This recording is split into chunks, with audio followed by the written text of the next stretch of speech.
Bonsoir Olivier Razemont. Bonsoir Émilie. Merci d'être avec nous. Vous avez écrit un livre qui est ici, Comment la France a tué ses villes. C'est aux éditions de l'Échiquier. Voilà, bonjour, je suis Olivier Masson, je suis secrétaire de l'association Engagement Citoyen pour le Montargois et membre de base de l'association Vélove. J'ai la tâche redoutable de faciliter la communication ce soir entre tous les membres qui viennent à cette assemblée, nombreux, merci. Et pour l'instant, le premier question qui n'a pas été réglée, c'était le mot d'accueil fait par nos deux présidents. Alors, on ne sait pas qui va commencer. Bon, allez, c'est Édouard.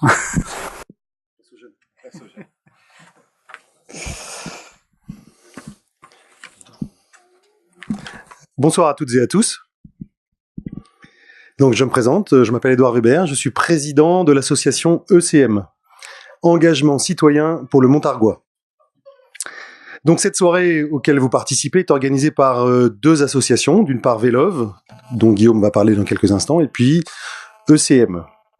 L'association ECM a pour objet de permettre à ses membres de se rencontrer, de travailler ensemble, de réfléchir en commun, d'étudier tous les problèmes de la vie des communes de l'agglomération montargoise, de faire des propositions favorisant l'intérêt général, d'informer et d'inclure les habitants de l'agglomération dans tous ces débats chaque fois que c'est possible. Un de nos objectifs est de permettre à un maximum de personnes d'accéder à une information complète sur les dossiers, les sujets chauds, si on peut dire, de la vie politique locale. Notre ambition n'est pas de faire du sensationnel, en aucun cas, n'est pas de faire non plus du bruit pour faire du bruit, mais bien au contraire, d'approfondir tous les sujets, d'essayer de bien comprendre les ressorts de chaque question. Donc, de réfléchir à toutes les problématiques que peuvent rencontrer les habitants du Montargois. Les décisions qui changent nos vies de citoyens se prennent dans les assemblées d'élus, dans les différents conseils municipaux, mais de plus en plus au sein de l'assemblée des élus de l'agglomération. C'est là que se traitent des questions qui impactent directement notre quotidien à toutes et à tous. Des choix sont faits, des choix forts qui orientent nos vies pour de longues périodes. Qui le sait? Qui creuse ces questions? Qui s'en soucie? Qui accompagne les élus dans leurs choix? Nos élus, et ils sont élus pour ça, font ces choix. Au sein de notre association, Engagement Citoyen pour le Montargois, nous suivons, en tout cas nous essayons de suivre cette actualité. Nous réfléchissons aux décisions prises, nous manifestons notre accord ou notre mécontentement lorsque nous jugeons que c'est nécessaire. Modestement, sans doute, mais en fonction de nos moyens, et on accompagne ces réflexions. Cela dit, notre action a produit plusieurs fruits, je vais en décrire un.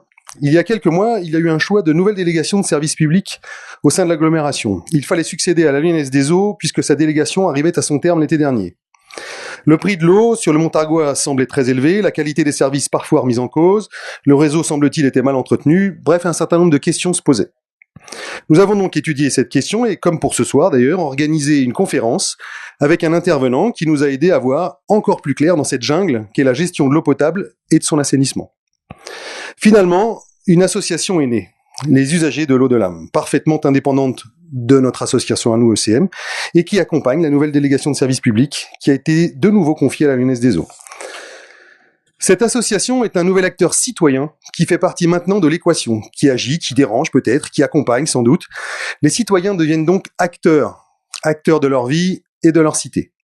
C'est notre objectif, notre principal objectif, c'est que nous devenions, nous, acteurs, nous former et accompagner la vie de nos villes. Ce soir, donc, nous nous réunissons avec un projet comparable. Ensemble, essayer de définir quelle ville nous voulons pour nos enfants, nos familles, nos vies à venir. L'organisation des transports à tous les niveaux est essentielle pour une vie plus équilibrée et plus respectueuse des hommes et de l'environnement, mais aussi de la vie sociale de nos quartiers. La désertification des centres-villes de l'agglomération est sans doute une conséquence des choix faits en matière de transport. Quel transport privilégier? Quelle organisation privilégiée? Des choix vont bientôt être pris en matière de transport, qui impacteront nos existences à tous. Qui va choisir? Vous? Non. Nos élus. Si nos débats, nos réflexions, nos actions restent lettres mortes, alors ce choix se prendra exclusivement, et cela dit c'est la raison d'être des institutions au sein du conseil d'agglomération. Nous pensons, nous, que les citoyens du Montargois, les usagers, les habitants, doivent avoir pour ce sujet, comme pour tous les sujets d'ailleurs, leur mot à dire. Ils ont des idées, des souhaits. Chacun d'entre nous a une dose d'expertise, même si on ne le sait pas ou si on ne le croit pas. Nos élus se doivent d'écouter leurs concitoyens, de les solliciter, de leur donner la parole. C'est une de leurs responsabilités. Et ce n'est clairement pas toujours le cas. Nous, citoyens, devons prendre notre avenir en main. C'est la raison d'être de notre association ECM. Commençons ce soir par approfondir la question, puis soyons acteurs des choix à venir en nous exprimant, en agissant dans l'intérêt général. L'association que je préside, ECM, Engagement citoyen pour le Montargois, porte en ce moment ce débat. N'hésitez pas à venir nous retrouver pour aborder ces questions dans nos réunions et partager vos compétences et vos connaissances. Merci à toutes et à tous et bonne soirée.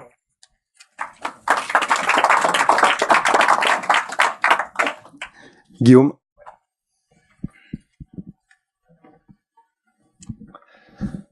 Bonsoir à toutes et à toutes. D'ici, vous êtes nombreux. Du coup, donc Vélove Montargis, pour ceux qui ne la connaîtraient pas encore, donc c'est une association toute jeune qui a 1 an et demi seulement. Comme vous l'avez vu, du coup, j'ai pas de notes. En fait, on a été un peu pris de court aujourd'hui avec quelques problèmes techniques. Donc, je vais essayer de faire assez succinct. Puis de toute façon, vous êtes venus ici avant tout pour le débat et pas pour m'écouter parler.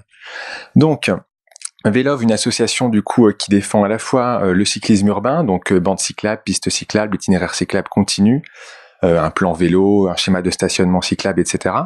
Donc ça c'est pour le volet ville. On est à la fois pour le vélo qu'on dit le vélo des champs chez nous, c'est-à-dire le vélo tourisme, et donc l'Eurovélo 3 qui est aménagé à ce moment dans le centre-ville.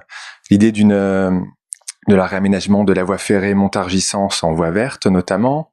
Et tout un tas d'autres structures, boucle vélo, l'idée d'installer un atelier vélo sur une péniche au niveau du canal en centre-ville. Enfin, on a plein de projets comme ça qui émergent parce qu'on veut non seulement faciliter l'utilisation du vélo, mais aussi le promouvoir et accompagner en fait tous les usagers du cycle sur le territoire. Alors je dis le territoire et je précise rien, je précise pas Montargis, je précise pas Chalette ou Amilly, voilà. En fait, on est une des seules associations FUB dans le département et on est surtout la seule association de la F3B, donc l'association française des véloroutes et voies vertes, qui est à l'origine du schéma régional des véloroutes et voies vertes, qui est lui-même à l'origine de toutes les voies vertes qui sont construites à l'heure actuelle en France sur le tourisme, comme celle qui est aménagée en ville. Et de ce fait, nous sommes la délégation départementale pour tout ce qui est cyclotourisme. Donc par exemple, s'il y a une déviation à faire sur la Loire à vélo à Olivet ou à Orléans, c'est à nous qu'on fait appel pour essayer de trouver un itinéraire bis. Voilà, ça vous donne un peu une idée de l'ampleur du territoire qu'on a actuellement. Pour le volet tourisme, nous, pour le volet urbain, on se cantonne plutôt à ce qu'on appelle chez nous le pays gâtinais. Donc ça regroupe en gros Montargis à 40 km alentour à peu près. Voilà, donc nous on est aussi, du coup, on se veut un peu un agitateur de mobilité pour l'instant parce qu'on est les seuls, entre guillemets, à évoquer la problématique du transport. Il n'y a pas d'association concernant les transports en commun ou concernant les usagers vraiment du train qui le prennent au quotidien. Nous, on est là aussi parce qu'on aimerait qu'à la fin de cette journée, ou que un peu plus tard, on va dire courant 2018, parce qu'on est à la fin 2017, qu'une association plus large voit le jour, où Vélove pourrait s'intégrer, une sorte de fédération locale des associations d'usagers de transport, à laquelle Vélove adhérerait en fait tout simplement parce que on déborde naturellement du fait des voies vertes sur les personnes à mobilité réduite, sur les piétons, sur tout un tas d'autres usagers. Mais voilà, nous à un moment on essaye de se recentrer aussi sur notre but premier qui est du coup les cycles. Donc voilà, j'espère que cette conférence va vous plaire. Il y a beaucoup de bénévoles qui se sont mobilisés pour faire en sorte que ce soit retransmis en direct. Et sinon vous pourrez la diffuser en replay sur YouTube, sur les réseaux sociaux à tous ceux qui ne l'auraient éventuellement pas vu. Voilà, donc je vous en dis pas plus, je laisse les questions venir après, et là ça va être normalement autour d'Olivier Rasmont. Voilà, bonne conférence à tous. Oui. Voilà. Donc nous avons grand plaisir d'accueillir Olivier Rasmont. C'était pas gagné il y a un mois, et puis il y a une opportunité qui s'est faite pour qu'il puisse venir au mois de décembre. Ça devait être le 13 décembre, on a décalé au 12 décembre, et donc grâce à la mobilisation et à la compétence de Vélove, en fait, on a pu faire une diffusion, une communication très large, et le résultat est ici. Hein, voilà. Et d'ailleurs, c'est grâce à Vélove qu'on a connu le nom d'Olivier Rasmont, et on a aussi découvert le livre qu'il a écrit. Alors je vous en parle un petit moment parce que il se trouve qu'au fond de la salle, vous pourrez vous procurer ce livre qui est Comment la France a tué ses villes. C'est bien ça ? Voilà. Comment la France a... Et donc c'est une deuxième édition, hein, puisqu'il y a une édition fin 2016, je crois, et 2016. Cinquième édition. Oh, c'est un cinquième impression. Voilà. Et donc vous pourrez vous le procurer après la conférence sans difficulté. Voilà. Encore merci de venir nous aider à réfléchir sur ces questions, parce qu'ici, il y a bien sûr des agitateurs d'idées, il y a des gens qui pensent qu'il y a chacun une dose d'expertise, mais on a aussi besoin de recul et on a besoin d'y voir clair. Alors, la première question, un petit peu pour démarrer, c'est ce mot mobilité qui, pour des gens qui ont une expertise dans un domaine très précis, qui connaissent ces questions-là. Moi, personnellement, je suis professeur d'histoire-géographie, ça me dit quelque chose, mais il y a des tas de gens pour qui ce mot mobilité ne veut pas forcément dire grand-chose. Qu'est-ce que ça veut dire? Pourquoi on l'emploie aujourd'hui, ce mot mobilité? Voilà. Olivier, je vous laisse répondre et puis on continuera. Voilà. Une petite demi-heure à peu près de présentation, un petit peu de toutes ces notions, et puis bien sûr après la parole à la salle pour échanger, pour partager des préoccupations, des points de vue, poser des questions, demander des précisions, grâce à l'expérience très large d'Olivier Razemont, qui est journaliste, j'ai oublié de le dire, je suis désolé, voilà, qui tient un blog sur le journal Le Monde, hein, voilà, qui porte sur la mobilité justement, et donc qui a visité beaucoup de villes en France et à l'étranger aussi, et donc qui a un regard sur tout ce qui se passe, les évolutions, parce qu'on a l'impression que ce qui se passe chez nous, et que chez nous que ça se passe, bien sûr. Merci Olivier et merci aussi Vélov et Engagement Citoyen du Montargois. Je tâcherai de revenir une autre fois avec la tenue que je porte sur cette photo, parce que là aujourd'hui c'est pas possible de venir de cette façon. Avec le moyen de transport j'aurais pu aussi, mais en l'occurrence je pense que... merci à tous. Mais effectivement il y a un mois quand vous m'avez contacté, j'étais pas sûr. Ce livre est sorti il y a plus d'un an. Vous m'avez dit tout à l'heure, vous êtes venu le vendre. Non, je suis pas venu le vendre parce qu'il se vend déjà très bien. Donc j'ai absolument pas besoin de faire des conférences supplémentaires pour tout à fait le dire les choses comme elles sont, mais simplement par sympathie, par amitié, et aussi parce qu'à chaque fois que je fais des conférences, j'apprends des nouvelles choses, et c'est pour ça que je continue à en faire, même si c'est vrai qu'au bout d'un an, plus d'un an, ça commence à être un peu fatigant à certains moments, mais voilà. Mais disons que je suis venu à ces questions en fait en m'intéressant un peu comme toi en fait à la géographie, en me posant la question de savoir quel était le territoire. Ça m'intéresse toujours, j'adore regarder les cartes, j'adore regarder les cartes anciennes aussi, et au fur et à mesure en regardant ça, je me pose beaucoup la question des transports. J'aime bien voir où passent les lignes de train, j'aime bien voir où passent les routes, où on construit la ville, où elle s'est construite, où on la construit aujourd'hui. Je regarde ça, et au fur et à mesure j'ai effectivement fait ce blog, je suis devenu journaliste, j'ai fait ce blog sur le site du Monde sur les transports initialement, et sur la manière de se déplacer au sens large en fait, de la trottinette à l'avion en passant par le paquebot, le RER et le vélo. Et puis au fur et à mesure je me suis rendu compte que ça posait beaucoup de questions. D'abord je le savais déjà, mais j'ai un peu au fur et à mesure creusé comme ça, année après année. Le blog existe depuis plus de 5 ans.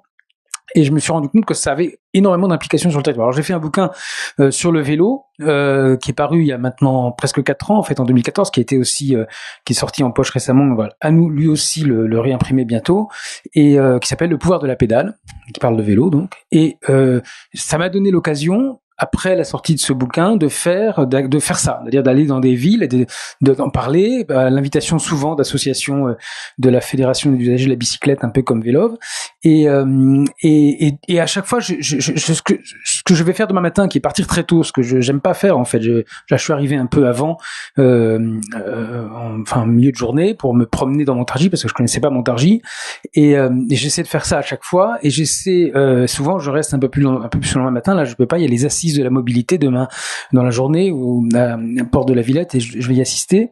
Et donc ce que j'essayais de faire à chaque fois, en faisant ça, je me suis rendu compte qu'il y avait un problème en France. Il y a beaucoup de problèmes en France. C'est quand même un pays riche, ne pleurons pas trop, mais c'est vrai qu'il y a un problème en France, en particulier avec les villes moyennes, avec les petites villes et les villes moyennes. Et ce problème, souvent, il n'est pas très connu. Il est connu localement. Il y a les vitrines vides, c'est la chose la plus visible, c'est la chose la plus frappante. On est frappé de ça, on le sait. Les commerçants évidemment le subissent en premier, et puis les élus s'en rendent compte, les habitants aussi, les associations de citoyens. Il y en a dans beaucoup d'endroits, elles sont extrêmement importantes parce qu'elles font la vitalité, elles donnent de la vitalité à la ville. Et il y en a dans beaucoup d'endroits. Il n'y a pas qu'à Montargis, il y en a à Limoges, il y en a à Castres, il y en a à Aubenas, etc. Et à chaque fois, cette situation-là, on voit ces vitrines vides, on voit que sa situation s'aggrave. C'est pas quelque chose qui est nouveau dans certains endroits, mais par contre, ça s'aggrave. On est aujourd'hui en France à un taux de vitrines vides d'après les comptages qui sont faits par une fédération d'enseignes. On est à 11,7% de vitrines vides dans toute la France, dans 350 villes en France, dans les centres-villes, dans les hyper-centres-villes. L'an dernier, on était à 11,3%, l'année d'avant à 10,4%, etc. Donc ça, c'est une situation qui s'aggrave assez nettement. Et on est donc le constat qui est fait localement. D'une part, il ne dépasse pas forcément, il ne quitte pas la situation locale, c'est-à-dire qu'on a tendance à croire à certains endroits que ça nous arrive qu'à nous. Et on m'a dit à Digne-les-Bains le mois dernier, dans les Alpes de Haute-Provence, que c'était forcément une question liée à la ruralité. On m'a expliqué à Besançon quelques jours plus tôt que c'était seulement une question qui touchait les villes de Nord-Ouest. Et à Évreux, on m'a expliqué que ça touchait le grand bassin parisien. En fait, non, toutes les villes sont touchées, sauf peut-être les très grandes, mais sinon c'est quelque chose qui est très répandu. Et puis, c'est pas non plus quelque chose qui est très connu nationalement pour une raison simple et assez, je le résume de cette façon de manière un peu, comment dire, avec juste une phrase, donc c'est vraiment un résumé. Les Parisiens ne connaissent pas la France. C'est pas juste les Parisiens, c'est pas personne connaît la France en réalité, mais simplement les décideurs politiques, économiques, médiatiques n'ont pas la connaissance des villes moyennes, pas la connaissance des petites villes. Ils voient en gros, il y aurait, alors c'est le discours qu'on entend partout depuis 5 ans, qui est la France périphérique. Alors je sais pas très bien ce que c'est que la France périphérique, mais il y aurait d'un côté les métropoles et puis de l'autre tout le reste. En fait, évidemment, c'est beaucoup plus complexe que ça. Il y a les villes moyennes et les petites villes.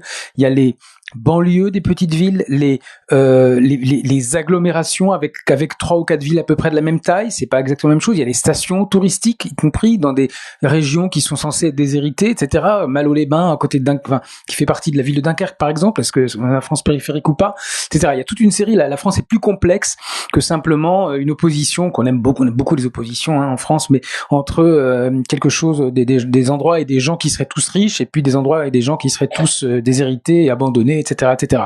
Et quand le sujet est en train d'émerger, et moi j'ai dit à mon éditeur, il faut faire un bouquin sur cette histoire de ville moyenne, et je lui ai dit, il faut l'appeler comme ça, comment la France a tué ses villes, parce que le phénomène n'est pas encore assez connu, et il faut l'appeler, et il faut la couverture que vous voyez là, qui est une boulangerie de Digne-les-Bains d'ailleurs, que j'avais prise en photo, mais j'en ai des photos comme ça, j'en ai des centaines. Je lui ai dit, c'est une boulangerie, ça montre bien ce qui est en train de se passer, il y a de moins en moins de boulangeries. Et donc j'ai regardé ça, et j'ai essayé de me comprendre ce qui se passait, de comprendre aussi pourquoi le phénomène était finalement peu visible ou peu pourquoi on en parlait assez peu, et je me suis rendu compte que ça allait beaucoup plus loin. Enfin, je m'en doutais déjà, j'avais déjà vu bien évidemment, mais j'ai regardé, d'abord j'ai continué à me balader un peu dans les villes, etc., et puis parler avec des gens, essayer d'apprendre, aller à des colloques qui se déroulaient sur ce sujet-là, et puis j'ai regardé les statistiques et je me suis rendu compte que c'était bien plus que la question des commerces. C'est-à-dire qu'on a tendance à résumer ça à cette affaire de commerce. On a tendance à dire oui, regardez les commerces sont morts, les commerces meurent, c'est ok. Mais désolé, mais la ville, c'est pas seulement les commerces, c'est pas seulement les commerçants. Quand on regarde les statistiques, on s'aperçoit aussi que dans toutes les villes, il y a des logements vides. Il y a, à Montargis, il y en a 14% de logements vides. Il y a la population qui diminue. Et alors bien sûr, c'est vrai ici aussi, je sais, mais c'est vrai aussi à Périgueux, qui a perdu 10 000 habitants en 30 ans. C'est vrai à Saint-Étienne, qui a perdu 50 000 habitants. Autun, Nevers, et je vous en passe. Et même des villes qui sont considérées comme dynamiques. Vannes, dans le Morbihan, a pas gagné d'habitants depuis 15 ans. La Roche-sur-Yon, je crois, on a soit légèrement perdu, soit légèrement gagné. En tout cas, Cholet dans la même situation. Donc des villes, même les villes d'Alsace, qui sont souvent considérées là aussi comme dynamiques, Haguenau, Colmar, connaissent également des situations assez similaires, peut-être un petit peu moins. C'est sûr que la désindustrialisation pèse parfois plus lourd à certains endroits, mais dans l'ensemble, on a des situations assez similaires. Et quand on regarde le territoire, est-ce que j'aime bien me balader. Quand j'arrive dans une ville, aujourd'hui je me suis baladé qu'à pied, mais souvent ce que j'essaie de faire, si j'ai le temps, c'est de prendre le bus, c'est de louer un vélo si ça se présente, et je me rends compte que finalement on assiste à peu près à la même chose partout, c'est-à-dire une désorganisation de la ville, mais un éclatement de la ville en fait, dans plusieurs directions. Alors on a bien sûr le commerce, évidemment les zones commerciales qu'on continue de construire aujourd'hui, c'est pas fini, avec des chiffres qui sont assez simples. En France, la population, la croissance, la consommation continue de croître chaque année de 1 à 2% par an. C'est pas mal en fait. Enfin, c'est un pays riche là encore. Faut le rappeler aussi. Et puis alors c'est pas uniforme. Il y a des endroits où c'est plus, des endroits où c'est moins, mais bon. Et là, le nombre de mètres carrés de surface commerciale continue de croître, mais continue de croître en ce moment. Je parle au présent et je parle en fait également au futur, de 3 à 4% par an. Donc, en fait, on construit des zones commerciales dont le consommateur n'a pas besoin. Évidemment, l'écart, les deux courbes s'éloignent de plus en plus. On continue à construire des zones commerciales. Il y a encore, j'ai croisé la semaine dernière dans une conférence de presse j'étais furieux. Ça se voit peut-être, mais dans une conférence de presse qui était consacrée à cette affaire de centre-ville, parce que c'est comme ça que c'est. Alors que la question est plus complexe que simplement le centre. C'est aussi la ville dans son ensemble. En tout cas, la conférence de presse était consacrée à ça. Et là, il y avait un représentant du groupe Casino qui est venu expliquer que il y a peut-être des endroits où il y a déjà assez de centres commerciaux, mais il y a des endroits qui en ont besoin parce que vous comprenez, ils font concurrencer la ville voisine. C'est la grande affaire à chaque fois, et je sais que c'est le cas aussi à Soupe, donc je le dis. À chaque fois, c'est pareil. Je suis allé à Nevers, on m'a expliqué qu'il fallait concurrencer Moulins et Bourges. Je suis allé à Bourges, on m'a expliqué qu'il fallait concurrencer Nevers, et vous croyez qu'à Moulins, ils essaient pas de concurrencer Nevers aussi. Et des exemples comme ça, il y en a malheureusement dans toute la France. À chaque fois, il y a cette espèce d'idée que on va faire un nouveau centre commercial pour concurrencer, pour empêcher l'invasion commerciale, etc. En fait, ce qu'on fait fondamentalement, c'est à chaque fois tuer encore plus la ville, les commerces du centre et les commerces des différents quartiers qui souffrent également énormément de cette situation-là. Et en fait, on est en train, alors je vous ai parlé du commerce, mais on a fait ça dans beaucoup de villes, et je crois que c'est pas le cas à Montargis, et je trouve ça bien. Mais on a beaucoup pris les équipements de la ville. On les a mis en dehors. Il y a des tas de villes aujourd'hui encore où on prend le siège de la Banque de France et on le met à 3-4 kilomètres. C'est arrivé à Poitiers le mois dernier. Où on prend un cinéma qui était dans le centre-ville. C'est arrivé à Bar-le-Duc aussi le mois dernier, et on le met à l'extérieur de la ville. On prend Pôle emploi. On fait la même chose avec l'URSSAF, avec la Caisse primaire de l'assurance maladie, avec toute une série d'équipements à l'hôpital. L'hôpital, c'est une grande affaire, et ça s'est fait, et ça continue de se faire, mais ça s'est fait massivement depuis 20 ou 30 ans, avec à chaque fois des arguments qui semblent tout à fait cohérents et logiques. On aura des locaux plus lumineux, plus grands, etc. Tout le monde plaide pour ça. On modernise, mais le résultat pratique, on se pose pas la question de l'emplacement. Je dis pas qu'il faut pas moderniser, mais on se pose jamais la question de l'emplacement. On regarde la géographie, et j'en ai croisé des géographes. Moi, je suis pas géographe, j'ai suivi des cours d'histoire géo, j'ai regardé des cartes un peu, je m'intéresse beaucoup à ça, mais j'ai croisé des géographes universitaires. Les journalistes font des livres en 2 ans, et ensuite ils apprennent davantage de choses que ce qu'ils ont écrit dans le bouquin. Les géographes, eux, les universitaires, ils étudient pendant 25 ans, ensuite à la fin ils sortent un livre qui résume leurs pensées. Bon, enfin, c'est très bien, moi je ne prétends pas être universitaire, je ne le serai pas, et je ne prétends pas les concurrencer. Simplement, j'en ai croisé quelques-uns qui m'expliquaient que tout ça, mais non, ça touche le nord et l'est, et puis en fait les autres régions du pays sont pas touchées du tout. Il faut regarder à l'échelle de l'agglomération. Sauf que je pense qu'à certains endroits, il faut regarder à l'échelle de l'agglomération, bien sûr, mais il faut aussi regarder à l'échelle de la ville et du quartier. Et ces différentes échelles, entre le petit trait qui fait 50 mètres et le même petit trait qui fait 10 kilomètres, il faut regarder à tous ces niveaux-là pour comprendre la ville. Alors c'est pas toujours facile, c'est même assez compliqué, mais il faut le faire, et il faut se poser à chaque fois qu'on délocalise un équipement ou qu'on se dit tiens, mais ces 2 trucs de Pôle emploi, on pourrait les regrouper, comme on l'a fait il y a quelques années avec la NPE et puis je sais plus quoi, la ZCDIC, qu'est-ce qu'on fait, où est-ce qu'on les met? La tentation a été de les mettre à l'extérieur. Il faut se poser la question de savoir où ça se trouve exactement, où est-ce qu'on met ça, est-ce que c'est accessible, de quelle façon, et est-ce qu'on ne pense pas, et là j'y viens parce que c'est tout à fait fondamental dans cette affaire, et je crois que c'est Édouard qui l'a dit tout à l'heure, est-ce qu'on fait un équipement, ou est-ce qu'on fait la ville en partant du principe que de toute façon tout le monde a une voiture et tout le monde va se déplacer en voiture pour tous les trajets? La réponse est généralement oui, c'est comme ça qu'on fait la ville, et c'est comme ça qu'on fait la ville depuis 50 ans. Alors, quand je dis ça, je ne dis pas, personne ne dit d'ailleurs jamais, qu'il faut supprimer les voitures partout, personne ne dit ça jamais. Par contre, il faut se poser cette question de savoir, est-ce que vraiment tout le monde doit pouvoir se déplacer en voiture pour tout? Parce que si on fait ça, ça veut dire qu'on n'a plus besoin des villes. On fait tout ailleurs, il n'y a plus assez de place dans les villes, par définition. Quand bien même on entasserait les voitures encore plus, et on les mettrait partout, ça ne fonctionnerait pas. Et donc malheureusement, on continue à construire le territoire, à se dire, tiens, ici, au sud, près de la Nationale, on va mettre une nouvelle zone commerciale. Après tout, c'est très bien, les gens n'iront qu'à y aller en voiture. D'abord, ils ont tous une voiture. Sauf que c'est faux. À Montargis, il y a 33% des foyers qui possèdent pas de voiture. Je pense qu'à Chalette, on est à peu près autour de 20%, d'après les statistiques de l'INSEE que j'ai vu. Des foyers. Ça veut dire qu'il y a aussi des foyers qui ont une seule voiture, avec une partie donc l'un ou l'autre, généralement c'est l'un, qui l'utilise et l'autre qui ne l'utilise pas. quand on regarde cette organisation de l'espace, on se dit mais on est en train de continuer en fait à organiser le territoire comme si l'espace était très large, et on le fait, on continue à se dire qu'il faut aller plus vite, plus loin. Et je l'ai vu. D'ailleurs, je l'ai vu cet après-midi à Montargis, mais je l'ai vu dans beaucoup d'autres villes également. On voit plein de voitures partout dans les villes qui traversent la ville, et bon, on se dit très bien. J'imagine que les gens ont une raison. Alors certains ont une raison. Ils ont une raison, c'est parce qu'ils travaillent loin. Bon, ou alors ils ont fait des courses loin, ou alors ils sont en couple avec quelqu'un qui est plus loin. Et donc on comprend la logique. Et puis une fois qu'ils sont dans la voiture, ils continuent, ils vont plus loin, ils restent en voiture. Et puis comme c'est compliqué, parce qu'il faut se garer, mais aussi il faut faire une manœuvre. Et puis on sait pas exactement comment ça va se passer. Bon, finalement, on va aller faire les courses à la zone commerciale, c'est plus simple.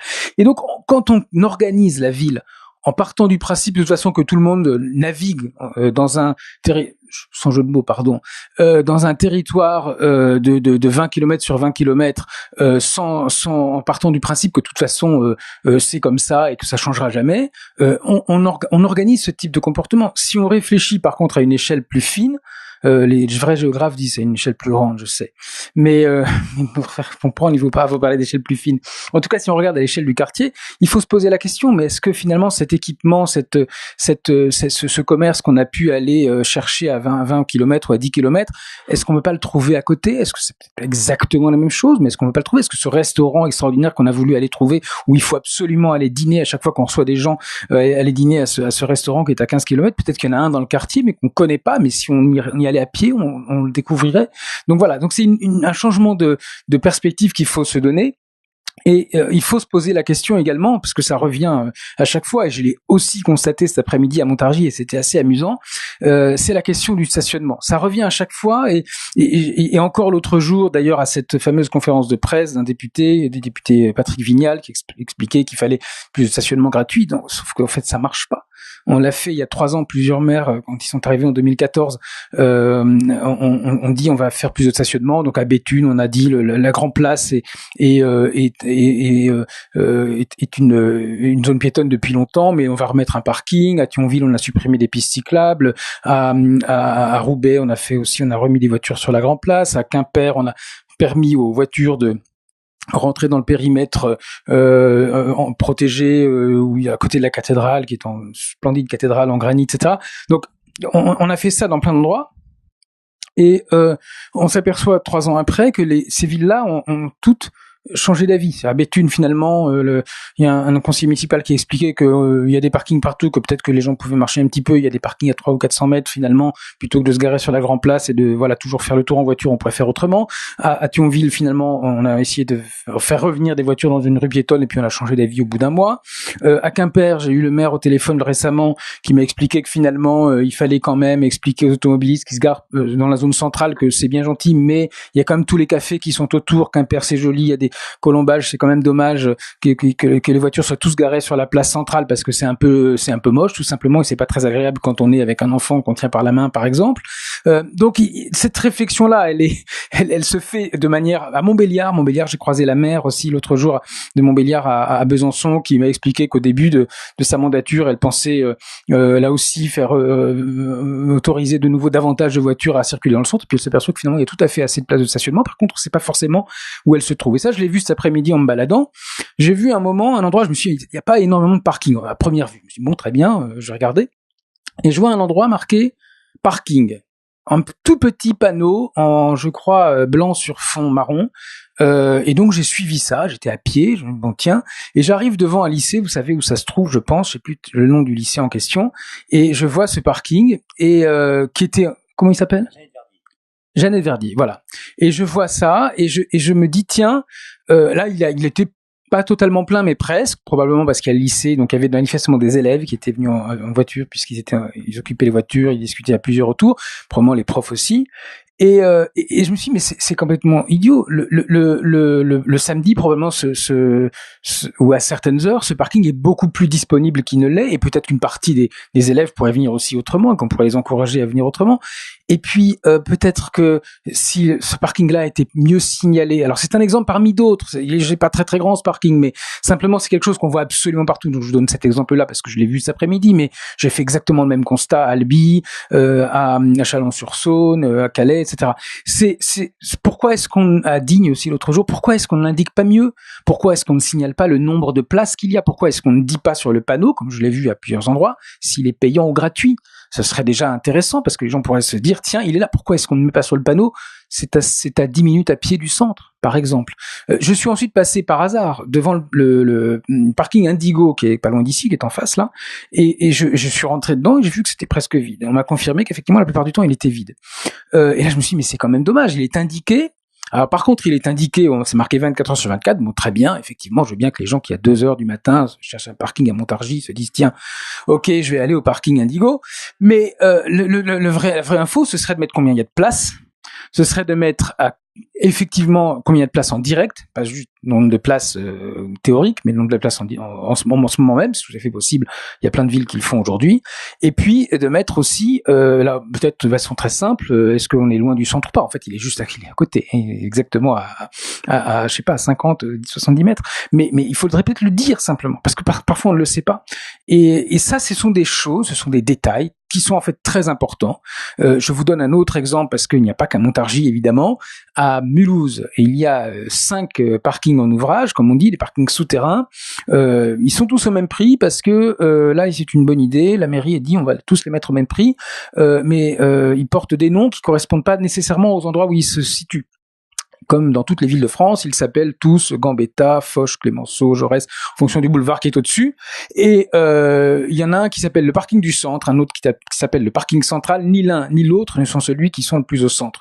Donc il y a des choses comme ça, il y a des endroits à Poitiers, à Strasbourg, on a renommé les parkings de façon à ce que les gens sachent où c'est, parce qu'une fois que les gens arrivent en ville, effectivement en voiture, parce que parfois ils arrivent de loin, eh bien, ce qui abandonnent leur voiture dans un parking en se disant très bien, je sais où elle est, et s'ils veulent pas payer, il y a plus loin des parkings gratuits, je sais qu'il y en a ici, mais il peut y en avoir plus loin, il faut aussi les indiquer, il faut pas partir du principe que les gens le savent, et puis il faut les inciter aussi à venir autrement. Et là, quand on réfléchit à tout ça, on se dit finalement, dans une ville, c'est une question fondamentale, c'est une question d'espace, dans une ville ancienne, dans une ville médiévale, par définition, on ne peut pas mettre des voitures partout, tout le temps, aussi longtemps qu'on veut, ça ne fonctionnera pas. Et si on essaye, sur ce plan, de concurrencer les zones commerciales, on n'y arrivera jamais. Parce que dans les zones commerciales, on peut créer simplement, en payant très peu, des centaines et des milliers de places de parking gratuites et sans souci. Donc il faut regarder cette question de voiture et se poser la question et se dire, peut-être qu'une partie des gens qui viennent là, qui viennent travailler, par exemple, qui partent, qui arrivent le matin, qui habitent à 2-3 kilomètres, qui habitent peut-être à Chalette, qui habitent pas très loin, qui habitent peut-être même à Montargis.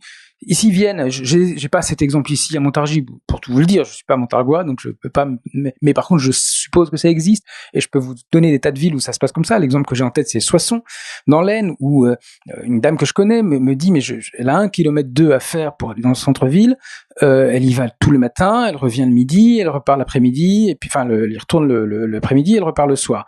Et elle y va en voiture, elle aimerait bien y aller à vélo, mais sauf que quand elle va à vélo, c'est compliqué parce que la rue est à 50 et que elle se sent pas totalement en sécurité, et qu'en plus de ça, il n'y a pas d'arceau sécurisé en centre-ville. Ce serait quand même génial si elle pouvait y aller à vélo, parce qu'elle prendrait pas la place de quelqu'un d'autre qui vient vraiment de loin. Et donc, l'intérêt des villes, y compris des villes moyennes, et c'est pas une histoire de bobo chevelu, hein. C'est simplement, fondamentalement, se dire, tiens, est-ce que on pourrait pas réserver, se dire on a intérêt à encourager l'usage de ce moyen de transport rapide, simple, robuste, tout ça, Guillaume, tu le connais par cœur, mais c'est effectivement un moyen de transport qui permet d'aller tout aussi vite, qui est en plus bon pour la santé, etc. Il y a il y en a au moins 7, probablement une dizaine d'arguments en faveur du vélo en ville. Ça veut pas dire que tout le monde doit faire du vélo tout le temps. Je répète cette phrase parce que souvent elle n'est pas comprise, donc je la répète. Ça ne veut pas dire que tout le monde doit faire du vélo tout le temps, et je vous dis pourquoi je la répète, parce qu'à chaque fois qu'on parle de vélo quelque part, ça m'est arrivé à plein d'endroits, à la radio, à la télé, dans des assemblées, dans des dîners d'amis. Dîners d'amis, j'essaie d'éviter parce que c'est un peu du boulot quand même pour moi de parler de vélo, donc je dis bon, attendez, on va peut-être parler d'autre chose. À chaque fois que je dis ça, je tombe sur des gens qui me disent mais non mais moi je peux pas faire de vélo. D'accord, j'ai pas dit que toi tu pouvais en faire tout le temps. J'ai juste dit que ça pouvait être une bonne idée de l'encourager. Mais à condition que ce soit évidemment possible. Donc l'encourager, ça veut dire des infrastructures comment dire, utiles, etc. Mais ça veut pas dire tout le monde tout le temps. Et c'est très important parce que très souvent on a une réaction par rapport à c'est ça qui en fait. C'est pour ça que c'est passionnant. C'est aussi pour ça que c'est fatigant de parler de ces sujets. Mais sur ces questions de déplacement, ces questions de mobilité, on a tous une expérience personnelle. Et sur les questions de ville également et de commerce également, on a tous une expérience personnelle dont on est persuadé qu'au fond, il suffit de la généraliser pour avoir la vérité absolue. Et donc, à chaque fois qu'on parle de sujet, j'ai encore eu l'occasion, la discussion quand j'en ai parlé encore à cette conférence de presse avec un monsieur qui s'appelle Claude Boulle et qui est de l'Alliance du commerce, qui a été dans la promotion Voltaire avec Dominique de Villepin et François Hollande et Ségolène Royal, et avec qui j'avais déjeuné l'an dernier, qui dit oui, c'est bien, ton bouquin, c'est une bonne idée et tout. Puis quand là je le vois, je dis mais attendez, là encore, partir du principe que tout le monde doit pouvoir tout faire en voiture. Et lui, il me dit, mais je suis désolé, ce matin, je suis venu en voiture. Je dis, mais c'est pas le sujet. Je n'ai pas dit que tu avais tort de venir en voiture. J'ai juste dit qu'il faut se poser la question, qu'il faut observer la question des déplacements et qu'il faut se demander, par exemple, à quoi ça sert quand on est en voiture. À certains moments, c'est pour aller faire des courses. Puis à d'autres moments, c'est pour complètement autre chose. Et donc, quand on étudie ça, et il y a j'ai plein d'exemples, voilà, dont je parle aussi sur mon blog de temps en temps. L'exemple que j'ai en tête, c'est à Vannes, une association des commerçants de Vannes, sur une place centrale, pas une place piétonne, une place où il y a en fait un stationnement, a demandé à ses clients, mais comment vous faites pour venir? Est-ce que vous venez pour nous voir? Est-ce que vous venez pour d'autres raisons? Et d'où venez-vous? Et ils se sont aperçus qu'une majorité des gens qui venaient les voir en une semaine venaient en voiture, une petite majorité, quelque chose du genre 54%, je crois. Mais par contre, parmi les habitants de la ville, donc les Vanntais, il y a 55 000 habitants à Vannes, 56% venaient à pied. Donc, voilà, 56% venaient à pied. Ça veut pas dire qu'il faut dire aux autres qu'ils ont tort de venir en voiture, pas du tout. Par contre, il faut avoir ça en tête.